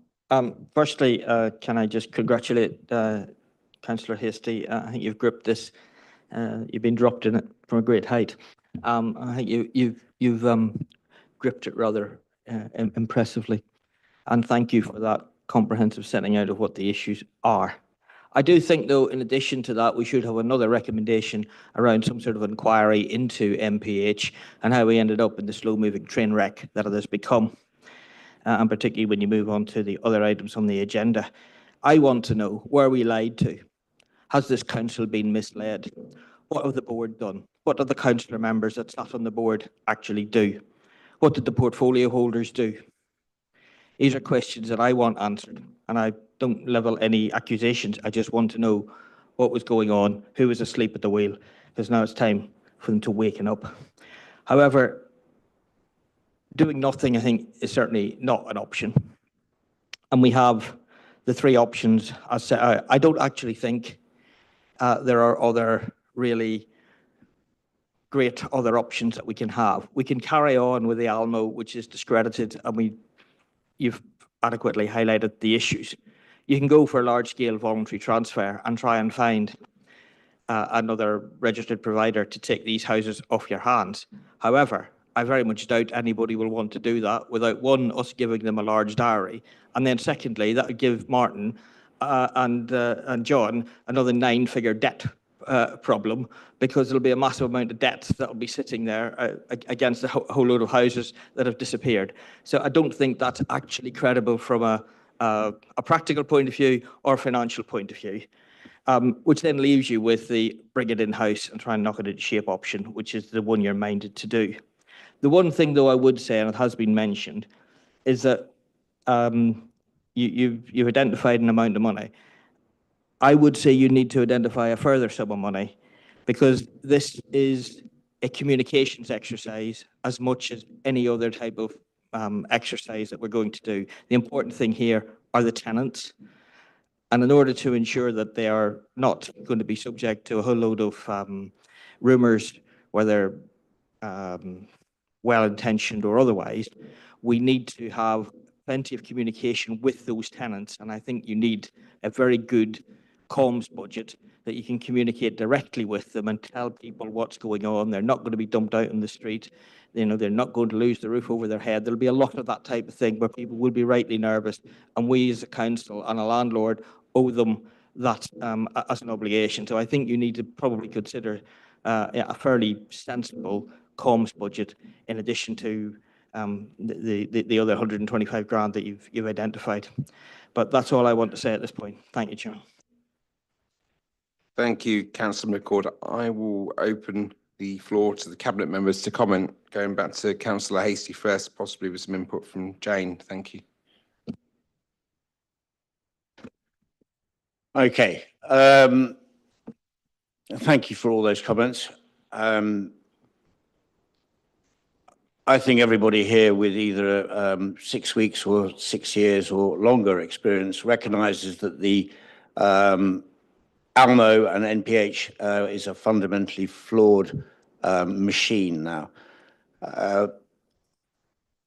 So I'm going to come on to that in a moment. What I wanted to come on to at the moment was in terms of staff retention, because as I mentioned, there are majority of staff at NPH are highly credible, highly skilled, dedicated individuals. And I think I'm not speaking out of turn where there's a strong desire to reassure them, and they have already had papers, a presentation to them about this process. But there is a strong desire from my part to assure them that this is not a witch hunt, a way to just slash costs without bringing staff on board, because we'll need them. So I'd like to just say that I won't say everyone will come. Some people will go. Some people will undoubtedly not want to stay for the 2-year period. And I don't think if I said to you we were looking to go and do this in 1 year, I don't think that would necessarily retain any more staff. I think, rather perversely, I think it might actually cause more staff to jump ship because of the idea that the fact it's going to be rushed and the increased pressure on staff. It is not the desire to extend this any longer than we possibly can, but the one overriding thing that I've learned through this business with NPH is that everything has to be based off safe and legal. The safety of the residents have to come absolutely first. We've seen where in the past with NPH there has been a lack of transparency, and with care I'm going to say that some of that lack of transparency might have been necessarily not just a question of ignorance. Where there has been ignorance, I think, is a question of shall we say, hopes and fears. I kind of come into this looking down as somebody who's not run anything of this size before, but in terms of running companies of my own before, you kind of like get a smell when something's bad in terms of hopes and fears. And I kind of feel that what was going on there to start off with was not anything necessarily malicious at all. But I do believe there was hopes that we could turn this around, that we didn't need to be necessarily come forward because we can get it sorted out. Classic hopes. When that doesn't go right, that turns into fears, because the realization we're not going to turn this around, we are going to, it's going to get worse, becomes an issue of where your self-preservation springs in. So I think hopes and fears has played a massive part in this. So there is no option as far as I'm concerned. I don't think we have the luxury of looking at the various options that have been considered in terms of dividing it up. I agree with Councillor McCord. This is currently a poor animal, sick animal. And we're not going to cure that sick animal by cutting it into pieces and sending it around to various vets. So I firmly believe we bring it back in-house in a controlled fashion with a smooth transition, which doesn't necessarily mean it stays out there. We bring it in slices, in sections. We layer cake it into the council. I honestly also believe, with the benefit of taking the good, hard-working people from MPH, I firmly believe the council officers here can not only do this job, I think they can do it fantastically well. I've seen the commitment, I've seen the passion, and I think there is the capacity, and quite frankly, they're doing it already because of the business about transparency. St. Catherine's House would be a classic example of that, where they jumped in and probably saved us from going to a C4. Yeah, other questions? Sorry. Councillor McCord mentioned about the business of being very proactive with with tenants. I totally respect that. I think that's absolutely essential, in the same way as it's essential with the employees of MPH itself. The budget for that we'll just have to get there. So having decided we're not going to just knock it into shape, I think we're going to hone it into shape. We're going to basically keep our options focused on safe, legal, transparent accountability. And the bureaucracy of having the structure that is in place at the minute means that if it's not transparent, it's almost impossible for the council officers and members to pick up on that. Therefore, I personally think we're at risk, serious risk, as are potentially residents. So in my heart, in a very limited amount of time that I've been here, and I've been here pretty much not night and day, but almost since when Councillor Arnold gave me this job, or asked me if I was considering it, I've been pretty much in there all day, and I've seen the fact that the officers here know what they're doing, and I trust them to be able to take this on board completely. There are some points where I'm going to stop talking, I'm sure you'll be delighted to hear, and pass it over to Jane for some technical aspects.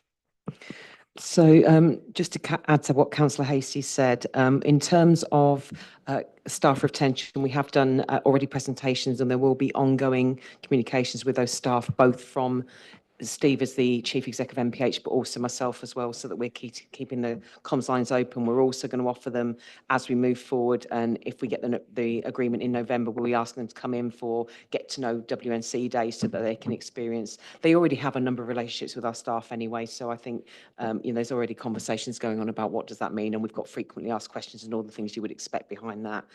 I think in terms of improvement, of course, we are always looking for improvement in housing, and we'll be working as we look at what models is the right model to bring it back in. You know, if it is a lift and shift, how does that look? We'll also be looking at longer term improvement and how the housing pathway join up will provide added outcomes to our tenants. So there is absolute positive outcomes that can be gained by joining up that housing pathway and ensuring that we have a smooth journey for those people, particularly about those that are reapplying to the housing register and ending up in that cycle in a more difficult way. It also helps us to manage our stock in a better way according to what we've got in the register and understand what those needs are and work on those. So in terms of resource, we will be reviewing everything that we need and making sure that, you know, if we go ahead with bringing it back in, that we have the right resource in place to manage it effectively. Believe me, as the responsible person at this point, I want to make sure that we are in the best possible position, safe and legal compliant. It is not comfortable when you are not in that position, and that's the biggest thing for us. WNC is accountable, and that's where we want to be. Thank you, Jane. Thank you, Councillor Hastie. And yeah, absolute nod to Councillor Hastie's commitment on the last 6 weeks. I don't think there's been a day where I've arrived at the office and he's not been there, and been there when I've left, and I work quite long hours. I'm going to invite Sarah Hall to come in on a regulatory point on that.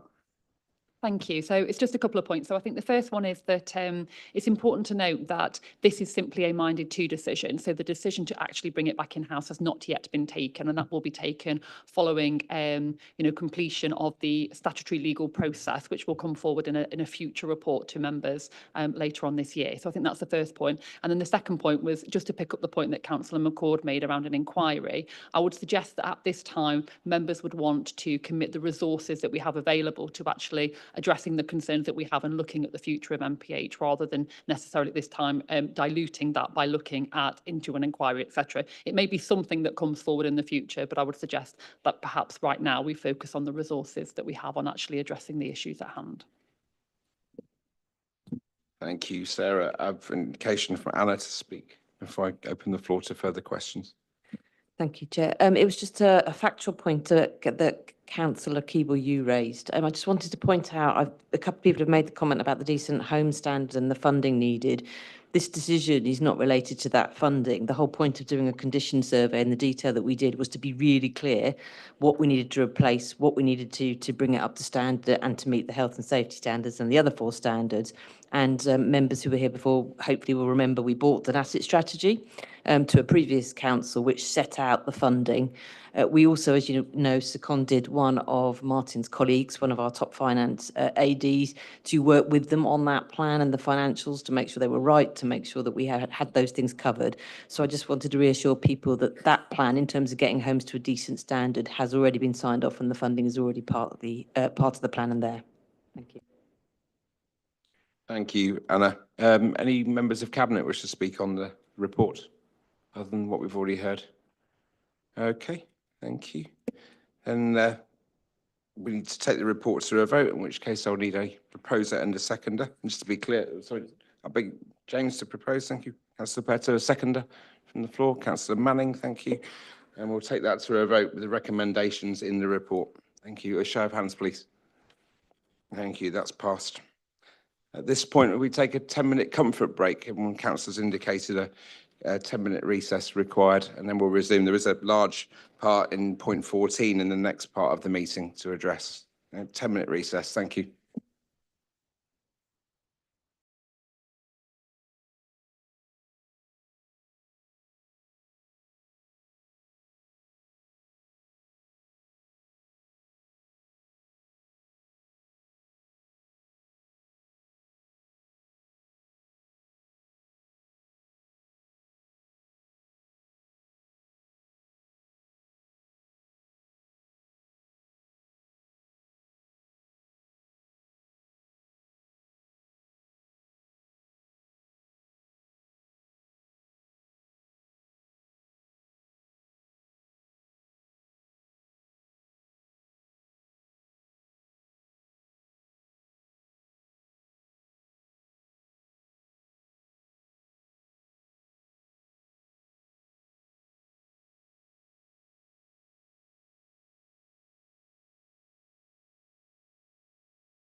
You ready to resume to our places?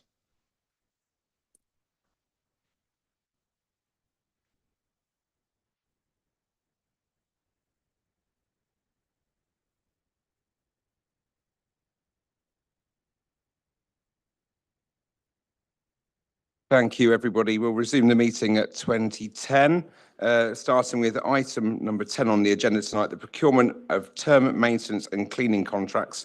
I invite Councillor Slope to introduce the report. Thank you. Thank you, Chair. As the title suggests, procurement of maintenance and cleaning contracts, it seems not a trivial item, but for Cabinet, but and it's certainly not. We're looking at £20 million over 8 years. That's in the text. So that's £2.5 million a year. The council's got a large number of commercial and corporate estates to manage and clean, and the council is required to fulfill its statutory and regulatory duties to ensure the buildings are safe, warm and dry, and to provide spaces for the delivery of services. So what we're asking for here is that we need to do something. We need to continue that, and it's recommended that Cabinet authorises the Assistant Director of Assets and the Environment, in consultation with the Executive Director of Resources and the Cabinet Member for Finance, to procure these contracts, and we'll be looking at tendering, looking at in-house, and how we best do this. Obviously, we're extremely conscious of the financial side of things, and what's best. And if we can look at local contracts as well, if we can support the local community rather than just these very large organisations, we'll look at all sides of it. I know that's important to a lot of those people in here now. So, yeah, it's that's really it, Chair.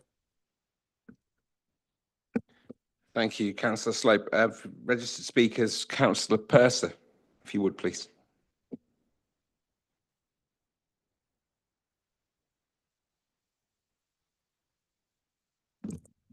Thank you, Chair. I welcome this paper and the process that's recommended in it. Previous administration, working across party, was committed to the anti-poverty strategy in this area. We worked hard as an organisation to increase levels of pay, particularly at the bottom of the pay scales. And I think we made a good amount of progress on that. So we've lifted people above the minimum wage, and we've kept ahead of the minimum wage. Clearly, a number of people who will be on this area of work will be at that lower end of the pay scales. I would be concerned if, in going to outsourcing, we then had people paid below the levels within the authority. And I know that causes problems and that finances are a key thing, but there is something about if we're paying people at very low age, it's a false economy in terms of the generality of the local state, because they then are entitled to benefits, and it isn't good for anyone.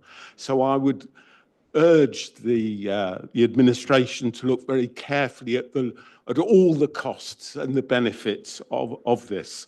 So welcome your comments about investing in the local economy. I think that's really important, that we don't have money that goes way away from here. And I think, again, you know, that's an important principle. But we need a good job done. We need our premises well maintained. Good contractors, and we look forward to hearing the report back in due course. Thank you. Thank you, Councillor Purser. We invite any members of the Cabinet to comment on the report, or any of the officers if they wish to indicate. No one at all? Anna, would you like to comment on this one? No? Okay. Councillor Slope, anything from Councillor Purser? Okay, in which case we'll move that to a vote. I invite a proposer for the report, please. Councillor Coos, thank you. And a seconder? Councillor Hasty, thank you. And we'll take that to a vote with a show of hands, please, to pass that. Thank you very much. That's passed. Okay, we move forward to item number 11 on today's agenda, the Director of Public Health Annual Report. Councillor Coos to introduce the report before we go to speakers. Thank you, Councillor Coos. Thank you, Chair. The DPH has a statutory responsibility to produce a retrospective annual report each year about a topic of their choice. The 2024 report is focused on healthy active ageing, which highlights the importance of healthy ageing and the collaborative work that is taking place across the area to ensure that older adults have the opportunities and the support available to enable them to age well. The number of residents aged 65 and over is projected to rise by nearly 24% over the next decade in West North Hants. The report celebrates older people and highlights the community-led initiatives and partnership working with voluntary, community, faith and social enterprise, VCFSE organizations. We want to promote the message of be active, be physically active, as well as keeping our minds active and being socially active. The report makes recommendations on how we can improve the lives of older people living in West North Hants. There is a video summary of the report, and the video link is in the Cabinet paper and it will be on our web pages. Is the Cabinet happy to endorse the recommendations on the report? Okay, we'll take questions to Cabinet shortly, but I will go to the registered speakers first to comment, and then we'll go back to the floor. So it starts with Councillor Christine Ware, please.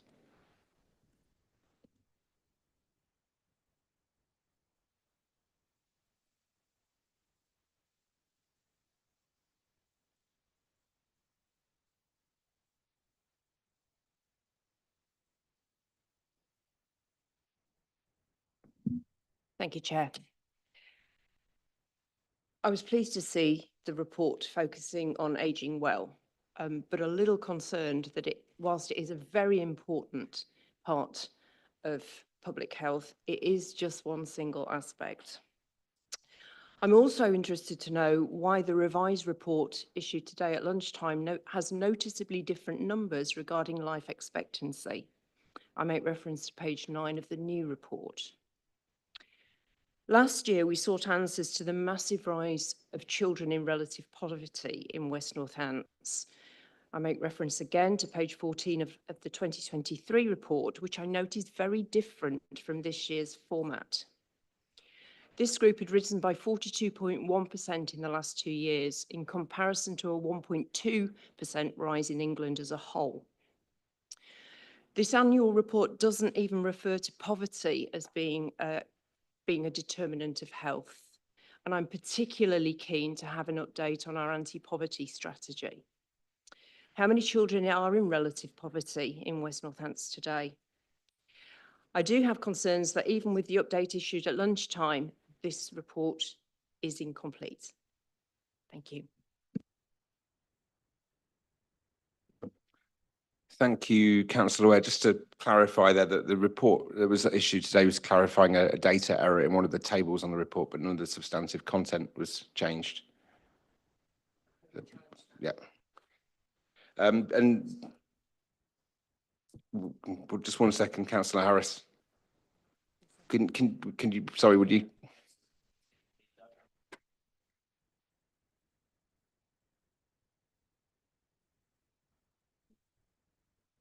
Okay, at this point, I'm going to invite Chloe Gay to come in and clarify that, if that's okay, before we proceed with speakers. Point of clarity. Chloe, would you like to use your microphone? So it's okay, thank you. The previous version of the report used, as someone had highlighted, the life expectancy data from a previous report, and the chart was meant to be updated with updated data before it was finalised and published. So as we were doing final checks, we changed that. So we used the most up-to-date data we've got for the ward level life expectancy. It is still, you might note, from 2016 to 2020, because ward level life expectancy data is not updated frequently. So, and as you know, with West North Hants, it is an area of difference in terms of least and most deprived. So if we look at overall life expectancy, we'll see it will look better. So we did really want to show the disparity between the most and least deprived. So unfortunately, we've had to rely on the older data. So that's why we've got the overall plus that the ward data. But unfortunately, that is the most up-to-date data we've got. Thank you, Chloe. I'll note that in the minutes. Thank you. So next on the list to speak is Councillor Purser. Thank you.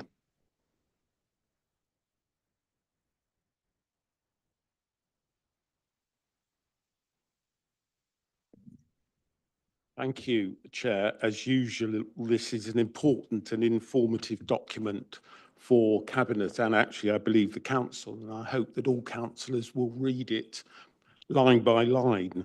The information about differences in life expectancy for men is actually shocking.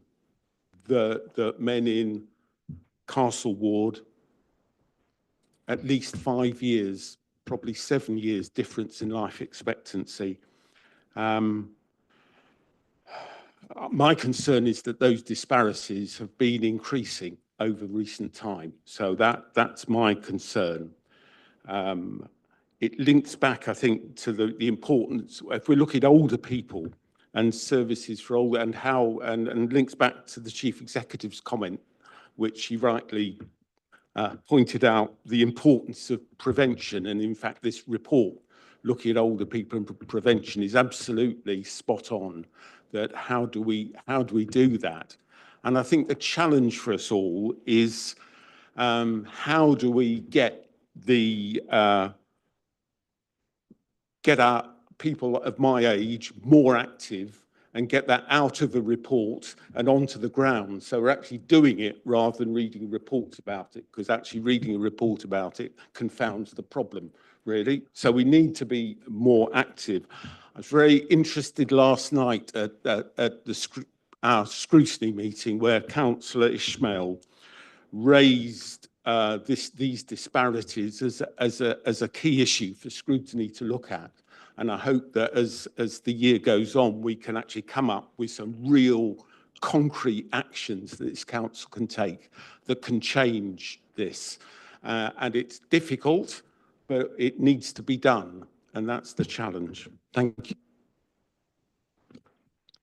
Thank you, Councillor Purser. We'll move to our next speaker, Councillor Pinder Chowan. Thank you.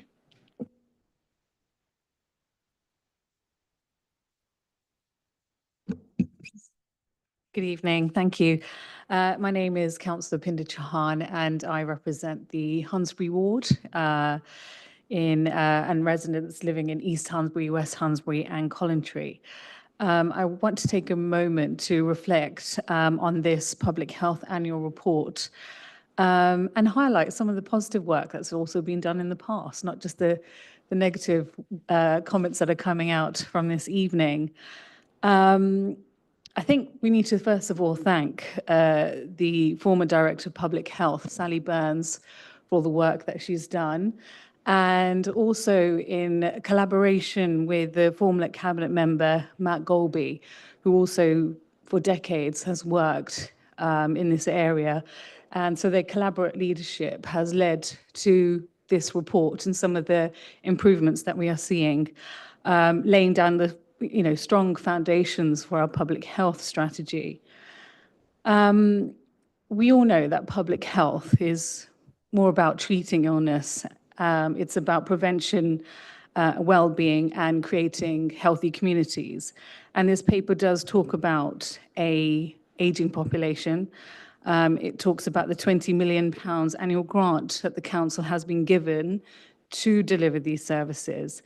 What I would have liked to have seen more would have been some more information about mental health as well, around young people and how that's impacting them, especially the aftermath of COVID. We know public health got massively hit after COVID, and this administration dealt with that COVID absolute blast really well. The other thing I wanted to highlight was some of the work that was done around the health and well-being surgeries initiative. Now, an example of this is the one that took place in Malton. A former councillor, Mike Warren, campaigned very, very hard to have a GP surgery open in Malton. And this was in collaboration with GPs, WNC, the ICB, and developers. And this was with the understanding that we have a lot of new builds that are being built in our area, but not the infrastructure, not the health infrastructure around this.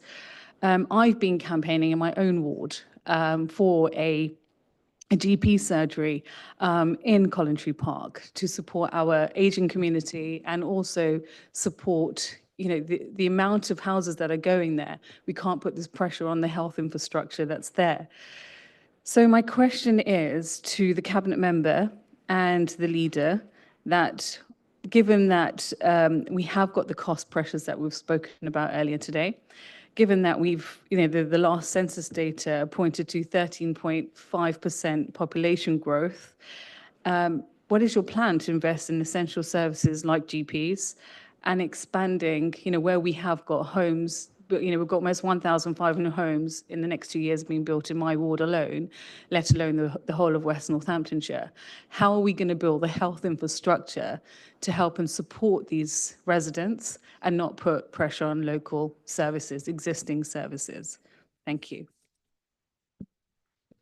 Thank you, Councillor. I'm ask Councillor Coulson, possibly Chloe, to come back on that. Do note that at the Health and Wellbeing Board, where the publication of this report was agreed, that a lot of those questions were actually answered in the chamber that day. But in terms of the developments and things, one of the things that the administration is looking at key is where huge developments are taking place is that we have ample medical cover in terms of doctor surgeries, dental practices to over cater for the demand as areas expand, because there is a surplus. So there is a shortfall in spaces and places for members of the public, and that's something key that will form part of our future agenda. Councillor Coulson, Chloe, thank you. Thank you, Chair. I have been to the Health and Wellbeing Board and I've started to integrate and meet with people, so we're starting to set things in motion. This is a subject we are very, very keen on. And I'd like to invite Chloe Gay to talk as well. She's got a point to make on this. I can't remember what it was now, sorry. Carry on. That's okay. So I can respond to quite a few of the points. So in terms of the report, is that working? In terms of the report and the topic, the annual public health report is just a snapshot of a particular issue each year. It isn't a full summary of the needs of the population. So where that is, that's in our joint strategic needs assessment, which gives a full overview of the needs and assets of the local population and where we need to focus. And absolutely, poverty is a priority, children and young people, and mental health. And indeed, our 2022, I think, 2 or 21 annual public health report did focus on the impacts of COVID.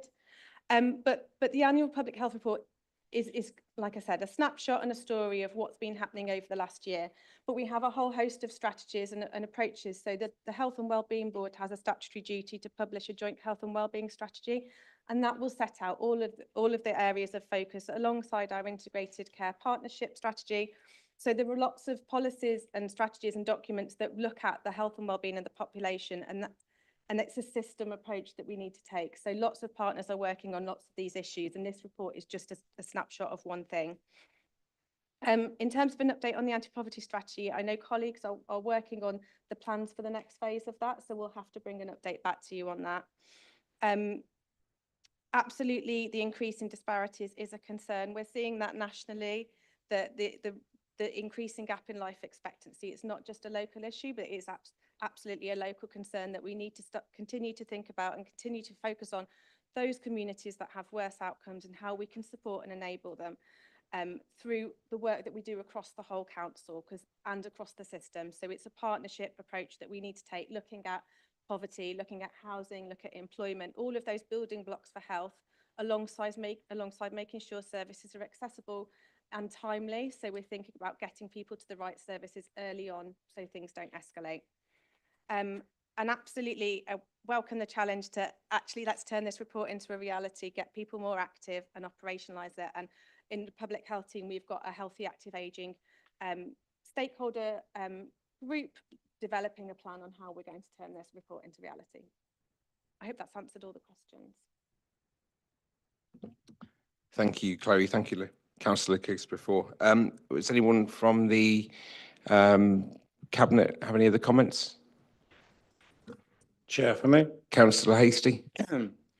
Yes, I'd just like to echo Councillor Holland-Lemare's comments about the huge disparity across the wards regarding age of life expectancy for men. I had the pleasure to go with Miranda Wixon to the larder in Woodford Halls, and I noticed there, she sent me later, the life expectancy for a male in Woodford Halls. It's almost like an island of depravity.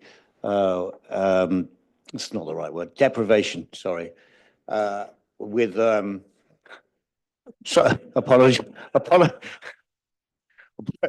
apologies to Paul Blackwell and all the parish council in Woodford Halls. Deprivation in Woodford Halls, it's notable. It's about 6 years higher. I do wish I had just not bothered.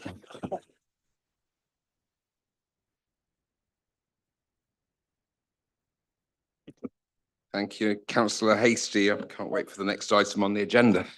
I even have to make an even gaff. I got the wrong councillor, so it was Councillor Purser, I believe.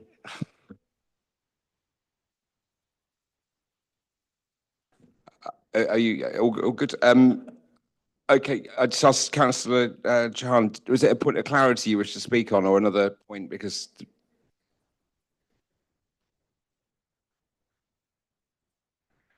okay, I'm willing to provide you an answer in writing and a further date rather than the substantive content of the report today. Thank you. Anna, bring Anna in. As you know, Councillor, we've had exchanges before about the question of GPs. It's worth just saying again on this one, of course, ultimately, the commissioning of GPs and GP surgeries is an ICB function, legally and otherwise. You're absolutely right about the Moulton surgery, but we were in a unique position in the sense of we had some land which we could provide, and it's still not decided yet about whether we build that and then we in effect recharge health and the GP surgery for rent going forward, or indeed whether they put the capital in and then pay us something there. Yeah, but I suppose my point was you have to develop them with them. What we cannot do as a council, and the same for dental surgery, is we cannot commission anything and set something up off our own back. So we have to go and engage with them. They have to be satisfied that there's a need and do the modelling. And as I said to you, we shared all the housing projections and everything with them. And they already do have a prioritised list by areas of what they think is needed in terms of expansion of surgeries, etc. Moulton actually came to the very top of the list, which is one of the reasons it got approved. And I've said before to opposition and other members too, I really encourage councillors to think about maybe getting the ICB over to one of the scrutiny committees for people to have that exact conversation. So tell us what your plans are, tell us what your priority lists are, tell us how we engage you, because they are willing to engage. They have engaged up in Kettering actually on the SUE to change and expand the requirements around health to reflect housing. But I think we need to engage them. So we absolutely should and you're right, have the ambition, and we do need it, but we need to pull them in it because only they will have the statutory ongoing responsibility and they will pay the GPs.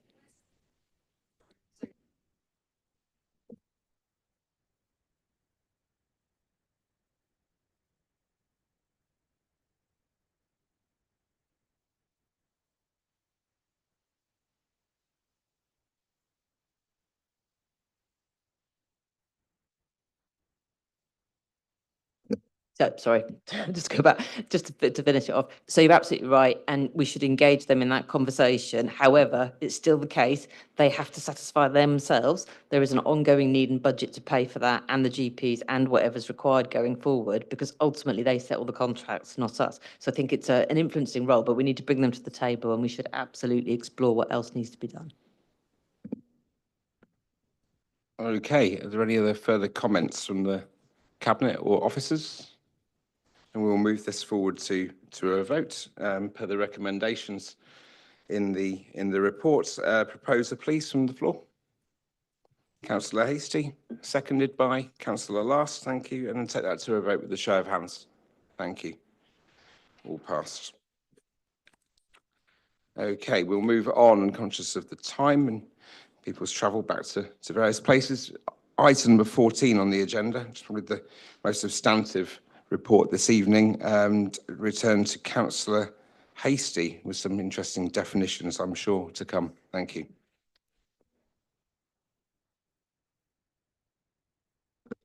Thank you, Chair. I will be speaking to Councillor Cowles later on about treatment for foot and mouth disease. I would like just to, by your leave, just make a correction. I mentioned it in an earlier paper about my experience with NPH, and I made the mistake of referring to my wards. And Councillor Smith quite rightly pointed out that NPH isn't in Woodford Halls, although I've got 12 parishes. Just to clarify, I've looked back through it. It's 20 cases that have been brought to me by different councillors across West Northamptonshire about not just NPH, but there were, I think, 14 that involved NPH, but not in my ward. So I just wanted to put that right on the record, if that would be okay, Chair. Thank you, Councillor Hasty. Right, here we go.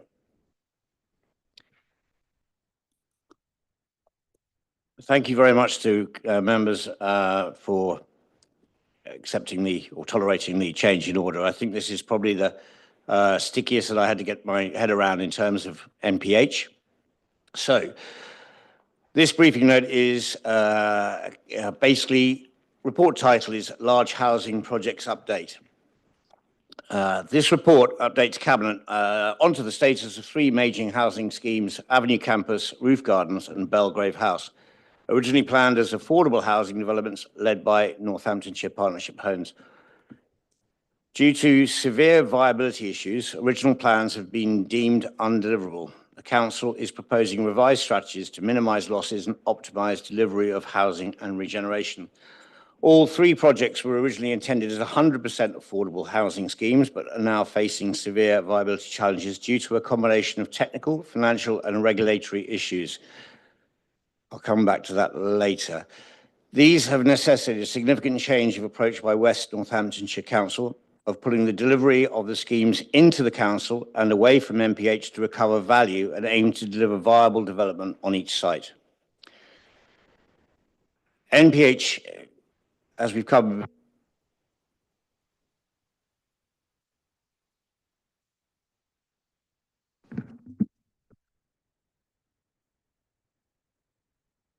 NPH, WNC's Arms Length Management Organisation, or ALMO, I agree with previous comment about the arm's length aspect of it. I think very, very arm's length would be more appropriate, as mentioned. MPH was managing these sites with the aim of delivering 418 affordable homes. However, by 2023, it became evident that each project was encountering critical barriers.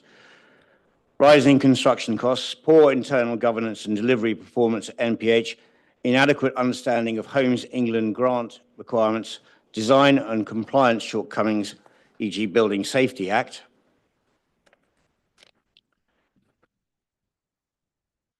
West Northampton Council needed to give back its allocation to Homes England, and that was a combined £17.3 million in affordable homes programme grants due to non-deliverability by NPH. The Council initiated a development review in 2024 and determined that it would assume direct control of delivery for each site.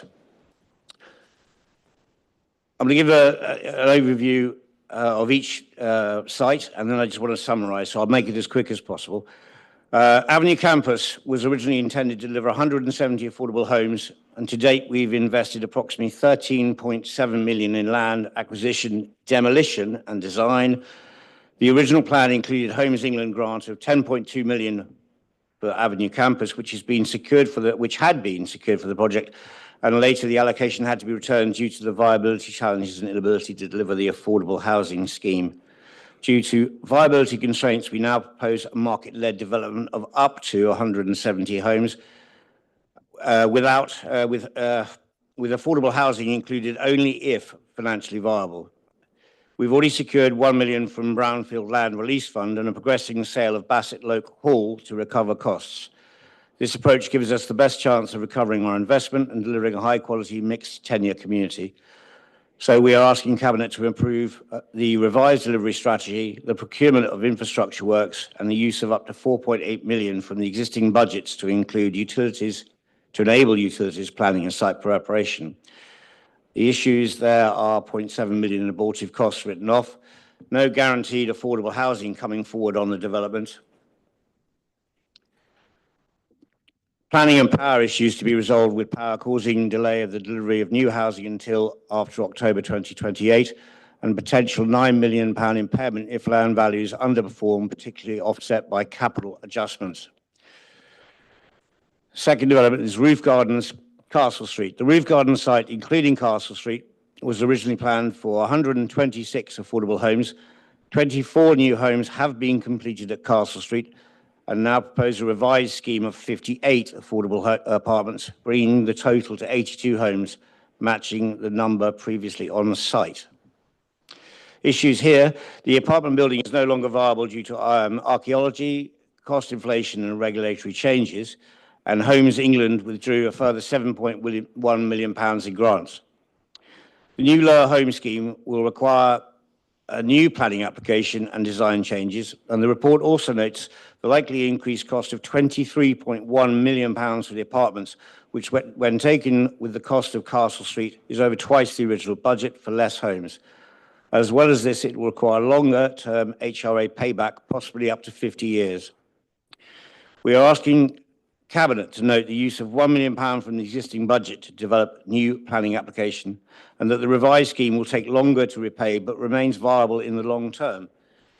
This ensures we honour commitments to former residents and continue to regenerate spring boroughs with high quality affordable housing. Belgrave House was intended to deliver 122 key worker homes. £3.6 million was spent by MPH, which included £987,000 on its acquisition. However, extensive feasibility work has confirmed that no viable residential or commercial reuse is possible, with the building structurally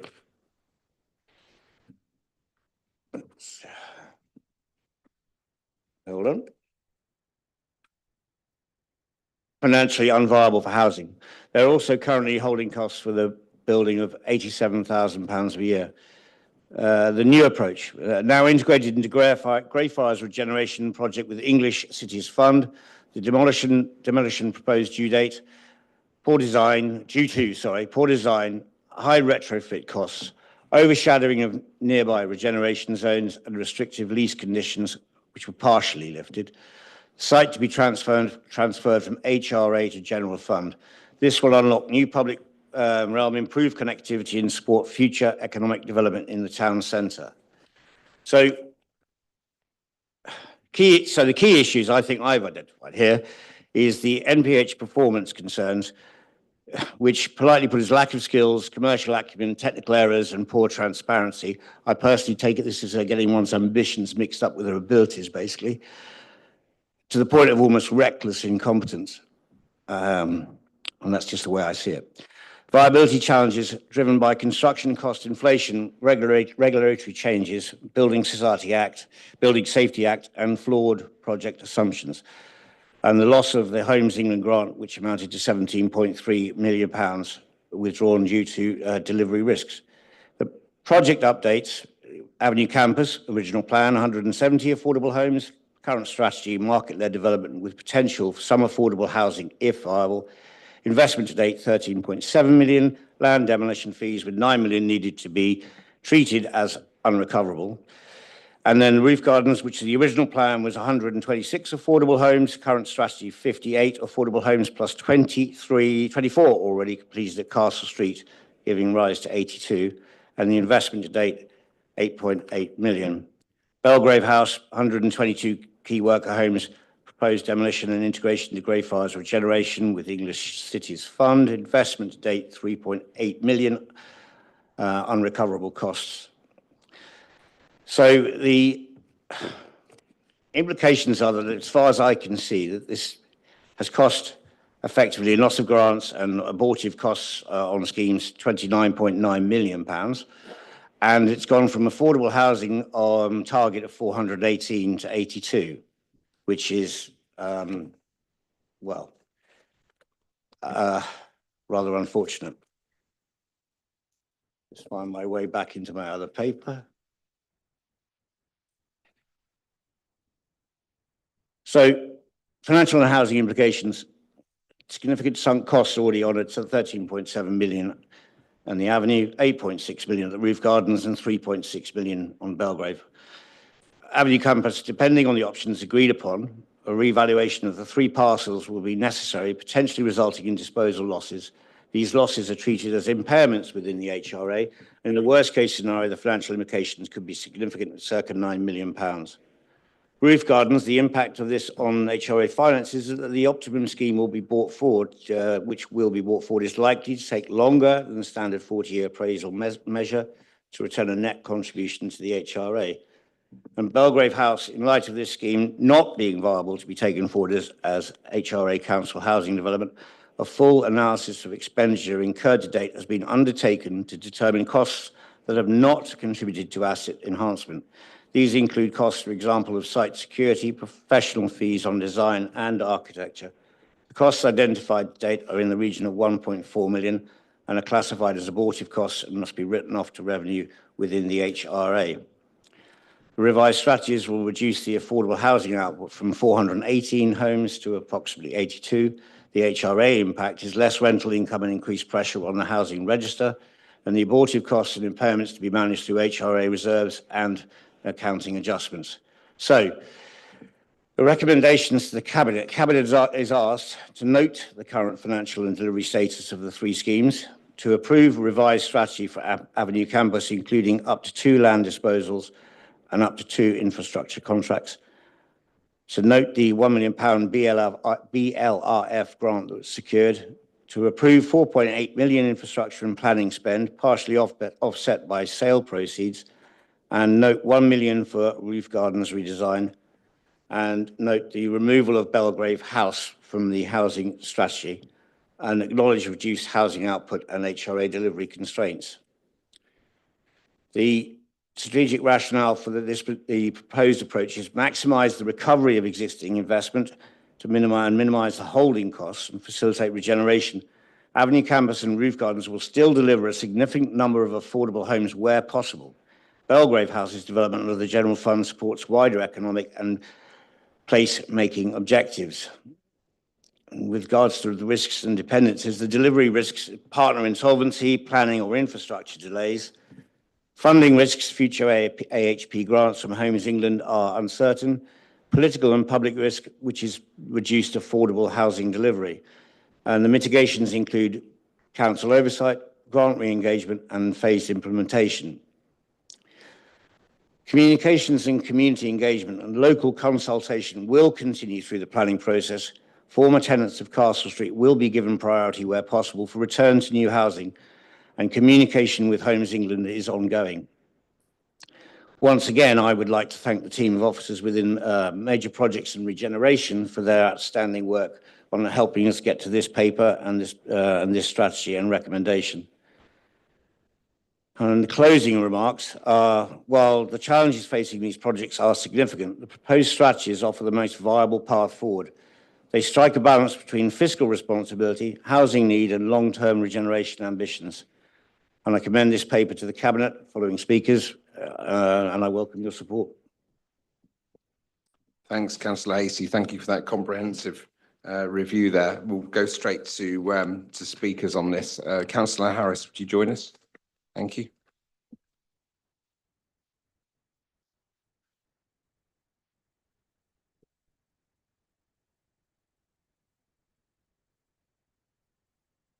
Thank you. Thank you, Councillor Hasey.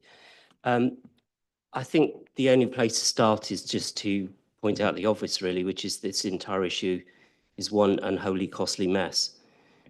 Questions and serious concerns have been raised for some time about capital delivery on social homes in particular. Councillor McCord noted earlier that the council has had representation on the MPH board, both councillors and officers, for the entirety of the existence of MPH, well, at least until very recently. I know that there is a view that not all of the information was apparently provided, so there's the question mark about transparency, which has been mentioned earlier this evening. But it also has to be said that clearly not enough probing questions were asked at the same time. I echo Councillor McCord's comments about the suggestion of a full review or inquiry of some description, but I agree with the monitoring officer that right now we've got more pressing issues, which is to deal with the matters that we have in hand. But it does smell of gross incompetence, and I do think that this council seriously needs to, once we've resolved matters in hand now, needs to take a step back and explore what really has gone on here. I don't need to repeat the main shortcomings highlighted in the report. Councillor Hasey's already read them out, but they are pretty significant to say the very least. And where are we now? We're now in a situation where, once again, we have sites that were originally going to be social or affordable housing that look likely to go back to open market, defeating the object of being able to provide a pipeline of houses for people that need them. Would it be possible to have absolute clarity on the total losses so far? Various numbers have been pushed around and included in the report, and what those losses are likely to be. Belgrave House is a really good example of how things went wrong, with a lease for 970 years being signed just the day before vesting day. That's crazy. Many or most of these decisions were made by the Old Borough Council. We all thought when we first became, some of us councillors in 2021, that it was the old county council that was the basket case. The evidence continues to demonstrate that perhaps the borough was potentially even worse. Thank you. Thank you, Councillor Harris. Your points are noted. Councillor Keeble, would you like to join us?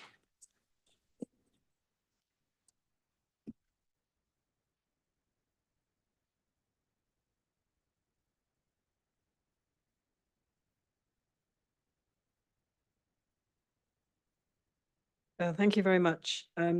This is an absolute major scandal, and I agree with the other councillors who've called for an inquiry into it. I appreciate there's other work to be done, but I think that there is some serious questions to be answered about how and when these decisions were taken.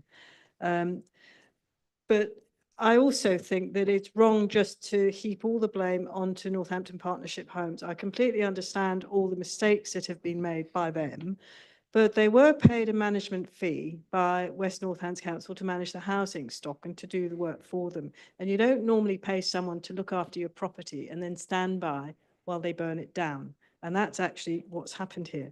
But what I want to focus on are the housing implications moving forward. One is for housing supply. These projects were supposed to deliver 418 so badly needed social housing. Only 24 have been produced so far at a development cost of £25 million. That's over £1 million each. Now, of course, there may be more delivered at Avenue Campus and the Roof Gardens project, but it's not clear how many of them will be social housing. And what we need to know at a time of unprecedented pressure on our housing stock, how many homes will be produced, what type of tenure, and when they will be delivered. I also want to look at the implications for tenants. Although it's being said that the debts, although it's being said that they're being developed by, that they're being taken forward now by the development department, the debt, as I understand it, sits in the HRA. I think that's what's reflected in the HRA account. It's also, of course, said that Belgrave House will be transferred from the HRA to the council's general fund after the costs, 3.648 million at present, are written off as abortive costs. I assume that's written off on the HRA. And paragraph 721 of the report says even if the projects are managed by the development department, the costs can still be met from the HRA. And you say you have legal advice to that effect. I hope it's good advice, because it flies in the face of what people are normally told about the HRA. So what it seems is, unless the costs are met by sales of the sites, it's yet unclear, or covered by a government grant, they will be met from the HRA. The debts will be serviced by council tenants, which is shocking. What I would like to know is that I don't see how this can be managed. I don't see how this can be managed in-house, and you've taken the decision to bring the management of all of this in-house. At the same time as you're trying to deal with a decent homes programme that's needed to get the 2,000 households that you've got in non-decent homes up to standard, oversee the transfer of Northampton Partnership homes back in-house, oversee the management of the housing services in-house with all the improvements that are needed, and also insulates tenants from fallout from the financial mess of these major projects. And that's why I think you need to be clear about getting a full options appraisal to protect council tenants from the mess of these programmes and make sure they have secure tenancies in decent homes. Thank you, Councillor Keeble. Councillor Aldridge, you please join us.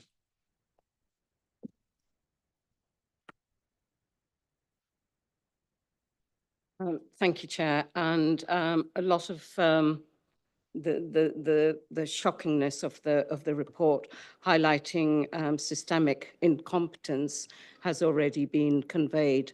I'm speaking here as a ward councillor for the Kingsley and Semilong ward, and I want to highlight some issues in respect of the Avenue campus proposals. The first one is obviously the loss of affordable housing in the area. There are high levels of needs for low-cost accommodation in the area, and a loss of 170 affordable homes to meet local needs is a real disappointment. Significant expansion of HMOs on the area, and they will be increasing numbers of HMOs to meet the local needs in the ward. There's clearly been massive lack of progress in the delivery of the commitments that were made in 2021, and clearly there's been a lack of action to meet original intentions and has been extremely costly. It's already been mentioned, £13.7 million. Negative impact on communities accessing affordable housing in the area. My question around lack of control of budgets is, in addition to the 8 million costs of acquiring the site, what has been delivered through the budget spent of 3 million in groundworks and infrastructure to prepare it for its development, and 2.7 million or so on professional fees, surveys, security, and other costs? There's been a lack of engagement with local residents on the progress and actions being taken since 2021. A local residents group was formed when the original plans were produced, and residents were invited to those meetings, and residents have said this to me. Demolition work started, then everything stopped. More recently, more activity commenced with groundworks, and no information is being shared with local residents at the moment and hasn't been for a while. The final area I want to highlight is quite significant. There has been no consideration given to the impact on the nature reserve adjacent to the Avenue campus. This is of particular concern, particularly in respect of actions taken over the past few months. The nature reserve has many plant and animal species afforded protection under certain acts of Parliament and regulations. Recent groundwork activities took away a fence between the campus site and the nature reserve. Dead animals are to be found by local residents on roads in the area, including badgers, deers, and birds. And there are potential issues of safety for local drivers. In recognition of the importance of the nature reserve adjacent to the Avenue campus site, conservation funding was acquired as far back as 1990s. The nature reserve is classed as a wildwood and is part of what is known as the Green Corridor across the townscape of Northampton area. And the nature reserve was also a focus of the neighbourhood plan for Trinity and Semilong, subject to the recent referendum, which has been approved. So I'm going to leave just one question, Councillor Arnold. My question is, the last one is, what are the plans in place during building and groundworks to ensure that the nature reserve is not damaged and the protected species of plants and animals are kept safe? Thank you. Thanks, Councillor Aldridge. I'll direct that question to Councillor Hastie in due course. We'll hear from Councillor Lister first and then Councillor McCord. Councillor Lister's declined to come on. Councillor McCord, would you care to join us as Chair of Scrutiny?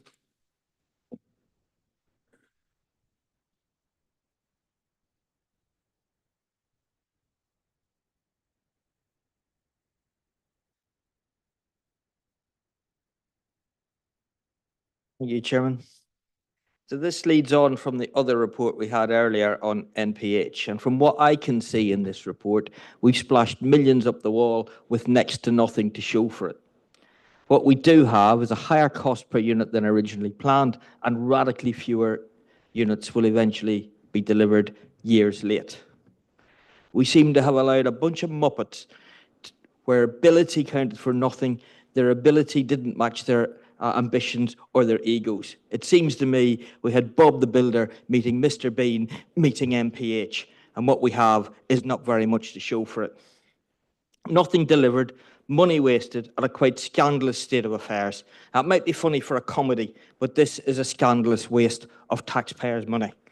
We've secured grants from Homes England and then had to give them back because of our inability to deliver against those projects.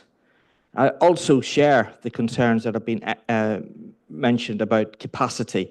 So any one of these projects, bringing things back in-house or delivering on these, are big projects in themselves.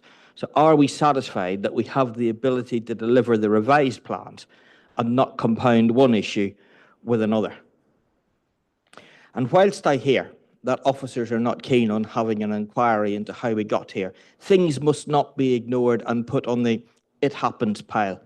It takes a special sort of genius to give up a power supply to your site, make it less valuable, less developable, less saleable, cut ourselves off from work until 2028, and no doubt have to pay a fortune to have the power supply that we used to have returned to the site.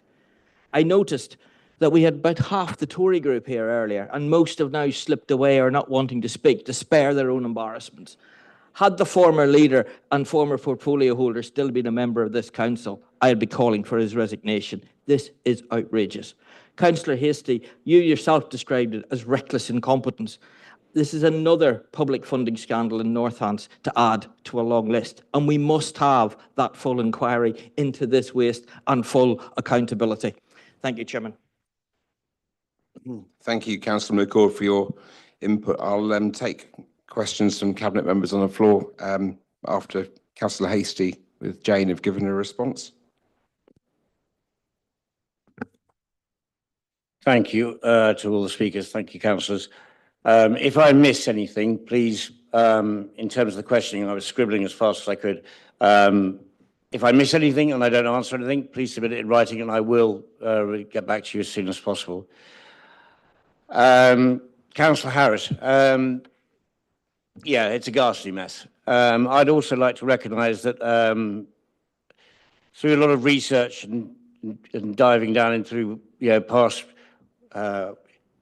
websites and information, I do want to recognise that Councillor Harris, and he's not alone necessarily in this, but Councillor Harris has raised motions and actually pushed for deeper scrutiny in MPH's board makeup and also the behaviour of MPH, and also shared that with Councillor McCord as well. So I want to recognise that this is not a new issue that we've discovered in the last 6 weeks. I can't speak. I have to be honest here. I can't speak, and I might defer to the chair about this. I can't speak for an inquiry at this level. It's above my pay grade in terms of knowledge about that. I would seek information on that, and it would be improper of me to put a comment yes or no on that. I don't know. I'm sorry, but I will get it. I will raise it.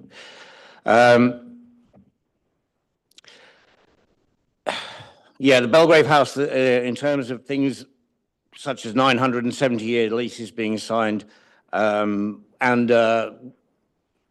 signing a 126-year lease on a 1960s basically build, which probably a life expectancy of 40, does strike me as not really knowing what one's talking about. And again, regarding MPH, this is not a question about staff at MPH at the ground roots level. It's just, I think, basically where, at the time, I think MPH were doing a good job. I think MPH were also doing a good job on the smaller developments. And I think, as we've alluded to about ambitions and abilities, I think it's a little bit like, I can build an extension on the side of my house, but that doesn't mean to say I can go and build a skyscraper or a major airport or anything like that. So you can't just take the Bob the Builder approach. I can build an extension, therefore I can go and build an airport. So I think somewhere we lost, we suddenly became like a hedgehog in a fog bank. So moving on, Councillor Keeble, I refer back to the inquiry. I am very concerned about the loss of affordable housing and what we're going to do. But what I would say is I do have probably, no, I'm not going to say unfounded. I'm going to say founded confidence in the officers of this council that they can do a better job now than has been done in the last 4 years by a so-called professional property developer. I have no concerns about the workload. As we deal with MPH, that will be brought in. There will be extra very valuable resources there. And also, I think when it comes to things like the home repairs and everything like that, that will be taken still by MPH. Yeah. When it comes to accounting matters in terms of HRA, sorry, I think I've just answered my own question. I will defer to Mr. Henry on that. Because it's, again, I just haven't had a chance to really get to the grips with the accounting terminology, et cetera, and how the accounts hang together. I'm sorry, there just hasn't been time. And it's not my strength. The nature reserve, yes, that is very important. It's been made very clear. It was shown to me when I did a tour of the sites with officers earlier on, and it was shown to me about the badgers that live there. I am unfortunately told that they're no longer there, but I have no information that that's anything to do with just a question of migrator, where I will look into where Jane's going to answer that one. But no, the nature reserve is taken extremely seriously, and we wouldn't do anything to basically put the council in disrepute in terms of doing anything untoward. It just would not be, it would just add to an already rather ugly site. So we will look into that. Jane will answer that one. And if I've missed anything out, then please, yes, just send me a letter. I think I've tried to cover everything on that. Jane. Yeah, I just wanted to cover a couple of points. So with the nature reserve, we've been working with specialist ecologists to make sure we're checking it out. We've been assured by them that there's no longer badgers there, but the area is clearly reserved while we're doing the development. So we're making sure that we are looking after that nature reserve while the development happens, and we're referring to the ecologists for advice as we go along through that programme.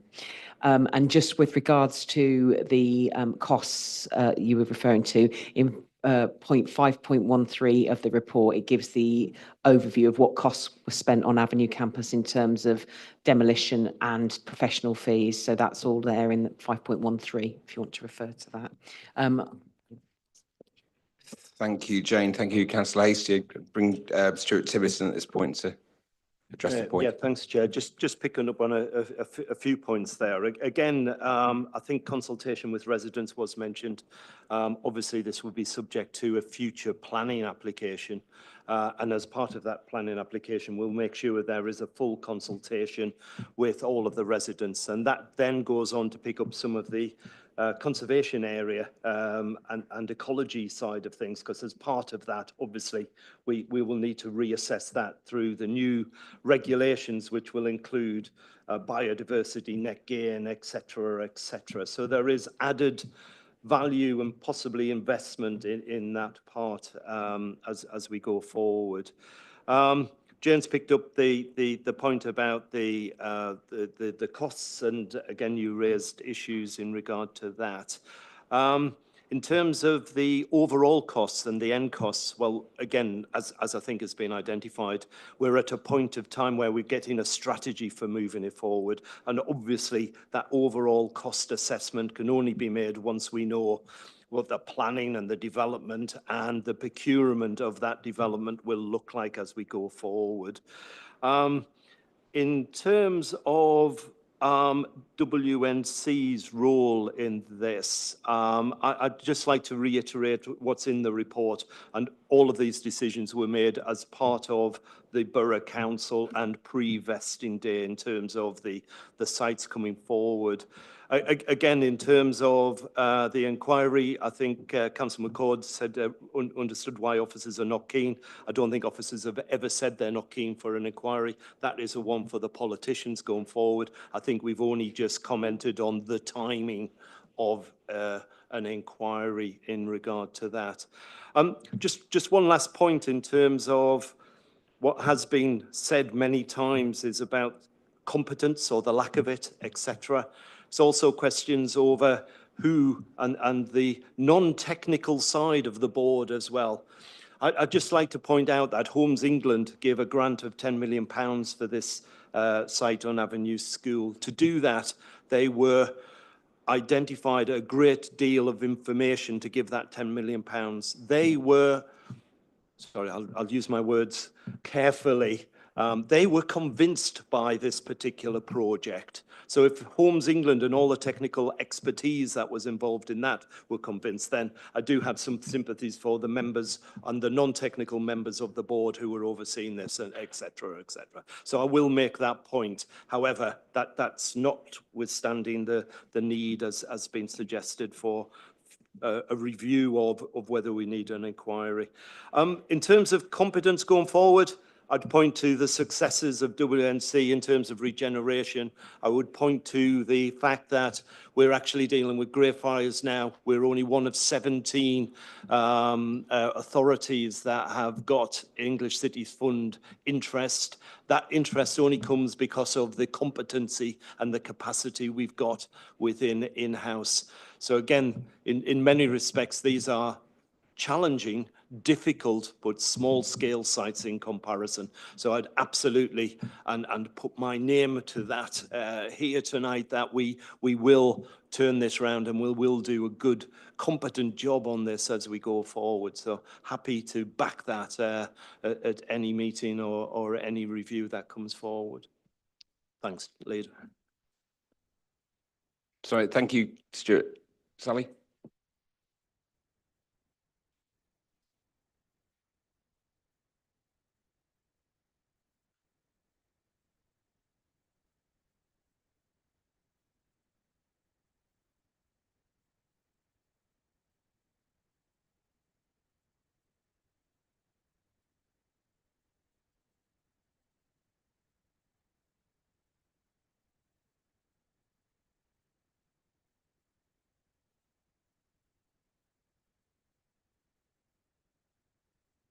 Do you want me to read that on the microphone so it can be heard? Sorry, I appreciate you haven't got one on your seat. So you're referencing section 5.9. No, it's okay. I'm going a bit hoarse myself. Following this further due diligence in June 21, at the inception of the West Northamptonshire Council, the Cabinet approved the purchase of the Avenue campus site for the development of up to 170 new affordable homes. This approval did not include the acquisition of the Newton building, as this was considered justified. I'd need to fact check on that and come back to you in writing, Councillor Keeble. Stuart, is that?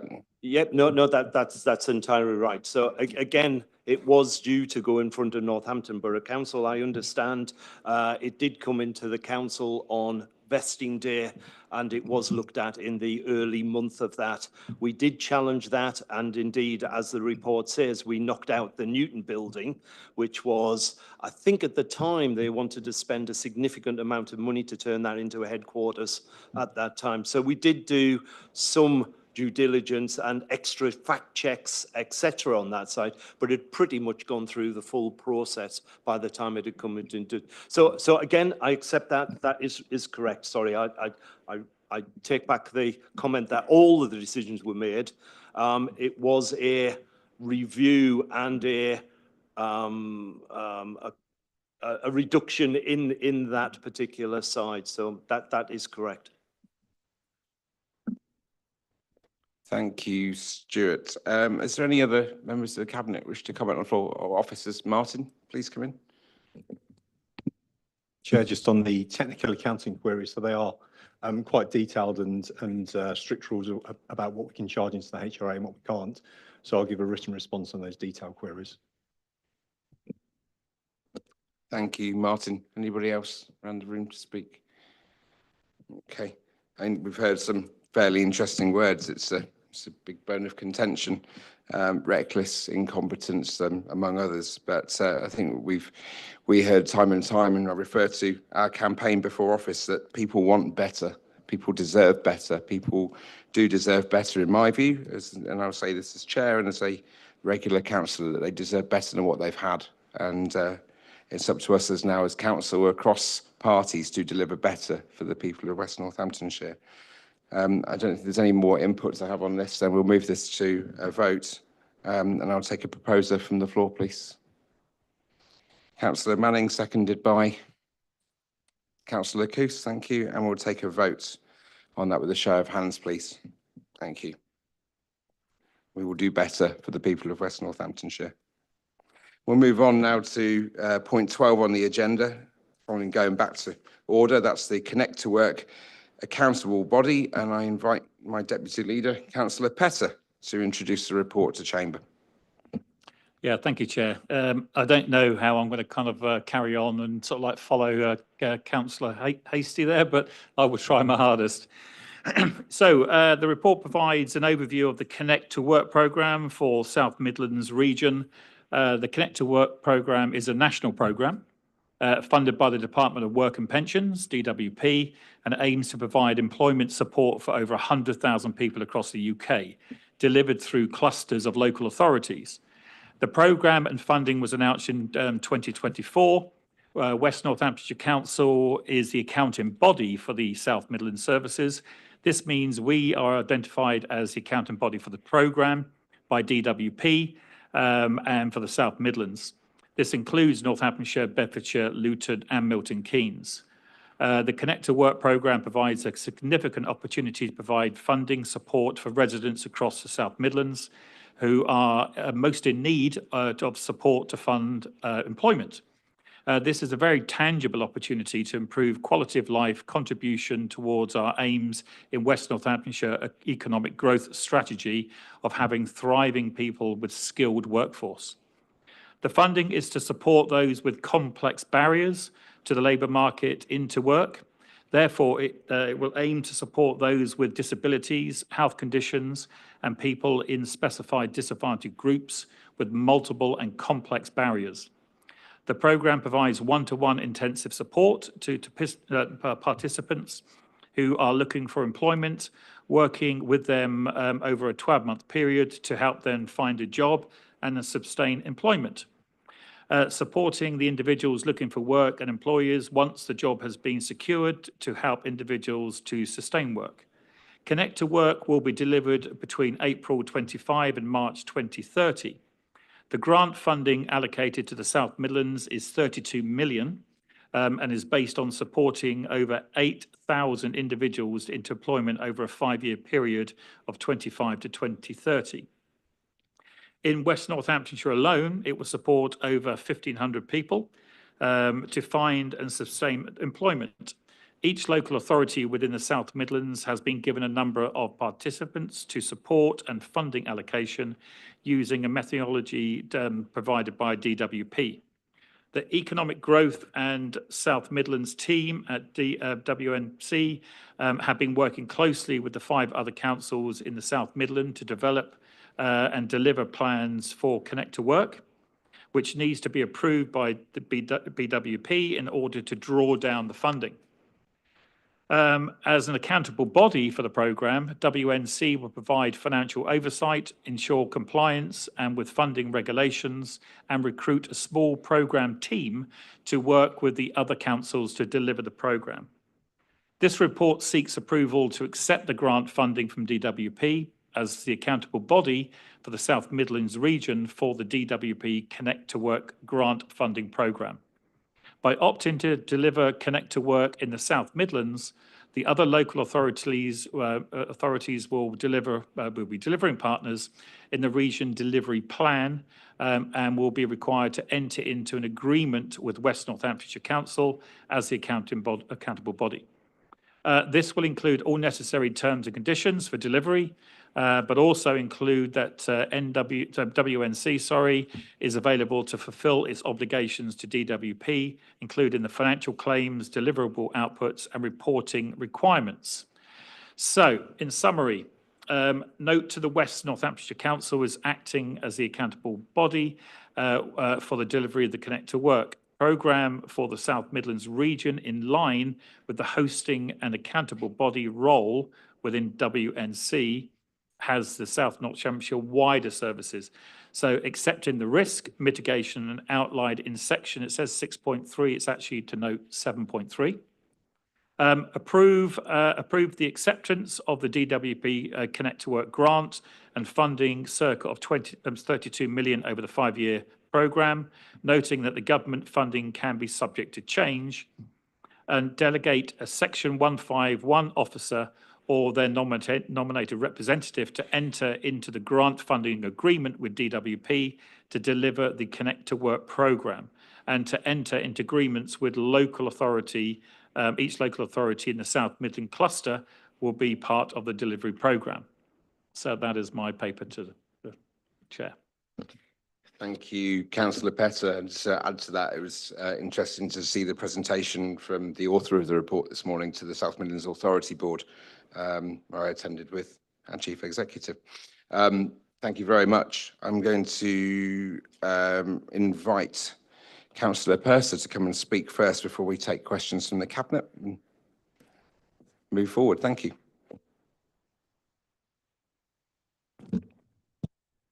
It's not a good time of evening to be trying to, I'll summarise, welcome this. I think it's good. I think it's important that we get people into the workforce locally. It forms part of our anti-poverty strategy. Post-COVID, this is a real issue, and it will demonstrate that we can work in partnership with our other local authorities in the area, which I think is strategically useful. I mean, the targets are quite challenging here. To get 313 people in West Northampton to work per year, that seems to me quite a tall order that we need to make sure that we actually deliver on that.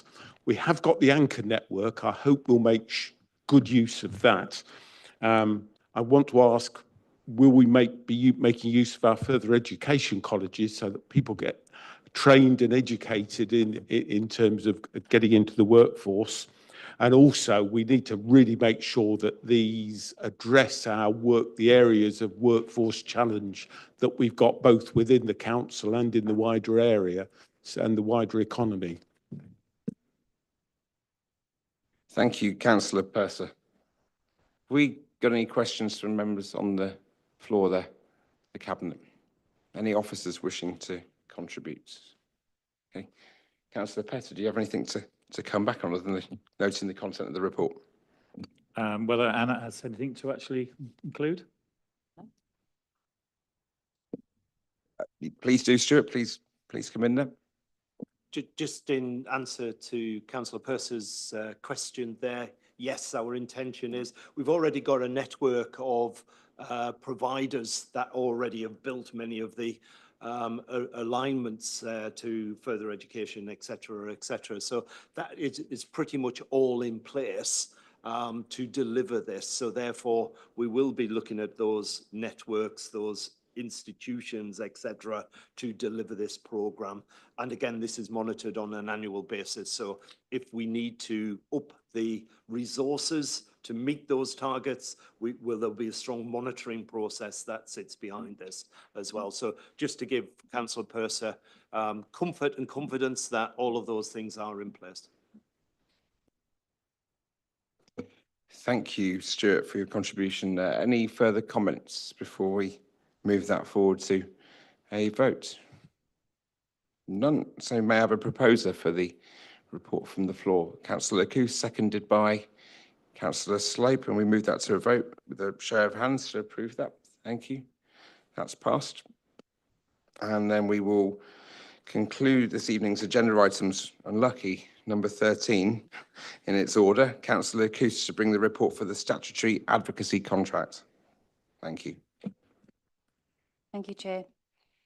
West Northamptonshire Council has a legal duty to commission independent statutory advocacy services. These duties are detailed in the Mental Health Act 1983, the Mental Capacity Act 2005, the Health and Social Care Act 2012, the Care Act 2014. These services must be independent of the Council and operate in the prescribed way by appropriately qualified advocates outlined in these acts. Power has been commissioned to provide these services on our behalf since August 2023, sorry. The contract is coming to an end and this service will need to be recommissioned from the 1st of April 2026. The services WNC commission are independent mental capacity advocacy, including deprivation of liberty, safeguards, and relevant persons paid representatives, independent mental health advocacy, independent health complaints advocacy, independent Care Act advocacy, Rule 1.2 representative. The draft Mental Health Bill 2025 is currently working its way through Parliament and is now being discussed in the House of Commons. The bill dramatically improves the rights of people, and this includes statutory advocacy. The bill will soon receive royal assent, and it is anticipated that the first changes could come into effect from 2027, although this could be phased in over a period of years. This bill will amend the Mental Health Act 1983 and will change the law around the right to an independent mental health advocate, or an IMA. I'm not sure if that's IMA or IMA. IMA. Currently, people detained on qualifying sections of the Mental Health Act are notified of the right to an IMA by hospital staff and then decide whether to, and then decide whether to engage an advocate or not. The right to an IMA applies to both adults and children. If the draft bill remains unchanged, the rights to an IMA will dramatically change. All English patients detained on qualifying sections will automatically be given an appointment with an IMA. The person can then decline the service if they so wish. This is referred to as an opt-out rather than an opt-in, or as it currently stands. For the first time, every English patient admitted to a mental health hospital, private and NHS, informally, i.e. a voluntary patient, will be given information by the hospital staff on their right to an IMA to advocate for them if they so wish. This is referred to as an opt-in. This will dramatically increase the number of IMA hours needed and the subsequent cost of the service. In 2024 to 2025, there were 2,118 people detained on qualifying sections in the West Northamptonshire Council area. This will also present a significant risk as there will not be enough qualified IMAs to take on this work. So providers will have to plan to employ and to train more people, ready for when these changes take effect. For this reason, commissioners are requesting a longer contract period that will cover the revised Mental Health Act introduction and give enough time for the provider to recruit and train enough IMAs so that we as a council fulfill our statutory duty. All other advocacy remains the same. Commissioners are requesting a contract period of 3 years with the option to extend by a further 2 years, and ask Cabinet to grant delegated authority for me, the Cabinet Member for Adult Care, Public Health and Regulatory Services, in consultation with the Director of Adult Social Care, DAS, and the Chief Financial Officer, S151, to take any further decisions to conclude this procurement and award the contract. I commend this paper to Cabinet and look forward to your support. Thank you, Councillor Coos. And for the final time this evening, I invite Councillor Purser to speak. Thank you. Thank you, Chair. I welcome this report, and it's an important part of our statutory mental health services. very important where people's liberty is, whether they're deprived of their liberty, that they should have access to advocacy services. What I'm concerned about here is that we've probably the largest independent mental health facility in the country. And this skews the cost to this authority. So my calculation would be that if we were at the average place with no large private provider, it would cost us about 60,000 a year or something like that. In fact, it's costing us 5 times that amount. And I wonder what action is being taken to see whether we can recover some of those costs either from the provider or from central government, because it does seem to be unfair on our council taxpayers that we are meeting this essentially the costs of what is essentially a national service.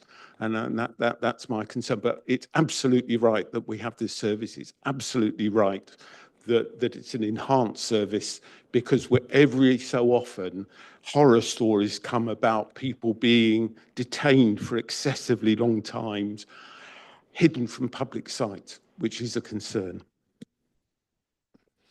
Thanks, Councillor Pearson. I'll direct those questions and points back to Councillor Coos with Neil and Chloe. I'm sure they'll offer some assistance if necessary.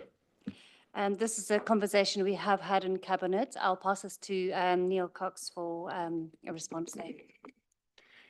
Yeah, as Councillor Coos has highlighted, this is a conversation that we've all already discussed as officers and Cabinet when going through the Cabinet report on its passage to come in here tonight. Councillor Pearce quite right. The location of some very large mental health hospitals within our locality does present a potential risk. I think there is still much that we need to understand in terms of the implementation of the new Mental Health Act, and whether that does come with any potential additional financial support. We have in the past, the previous DAS did approach NHS England to have a discussion about the disproportionate costs that we incurred by having large facilities such as this within the area.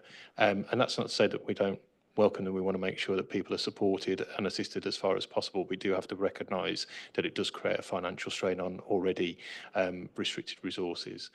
So I think we need to wait and see what happens in terms of that passage of the bill and how it gets implemented, and then if any financial assistance comes along with that, at which point I guess Cabinet can make a decision about any further discussions or further representations they want to make on the matter. In terms of those costs being picked up by the provider, as the statutory duty for advocacy sits with us, it's not something that would be appropriate for providers to pick up the bill for. Effectively, the advocacy would be to support people in terms of how their care needs have been assessed and how they're being delivered, which would be advocacy in participation in conversations with decision makers such as ourselves and health colleagues. So we have to ensure that that right's protected. Any challenges that that people assessed may have with their care provider are challenges that we would pick up with them in terms of addressing any shortfalls in quality of care. So yeah, the duty definitely sits with statutory agencies, but we need to watch this space in terms of where that potential financial pressure lands. Are there any other questions or inputs? Members, officers? Anybody else? No takers, in which case we'll move that report forward to a vote with a proposer from the floor, please. Councillor Last, seconded by Councillor Shaw. Thank you. And we'll move that to a vote with a show of hands. Thank you very much. That's passed. So it only leaves me at this time to advise that there are no other businesses to be transacted and to bring this meeting to a close. Thank you everyone for their time. I think that was probably a little bit longer than I anticipated, but some huge papers and reports to discuss. So thank you all for your input and good evening.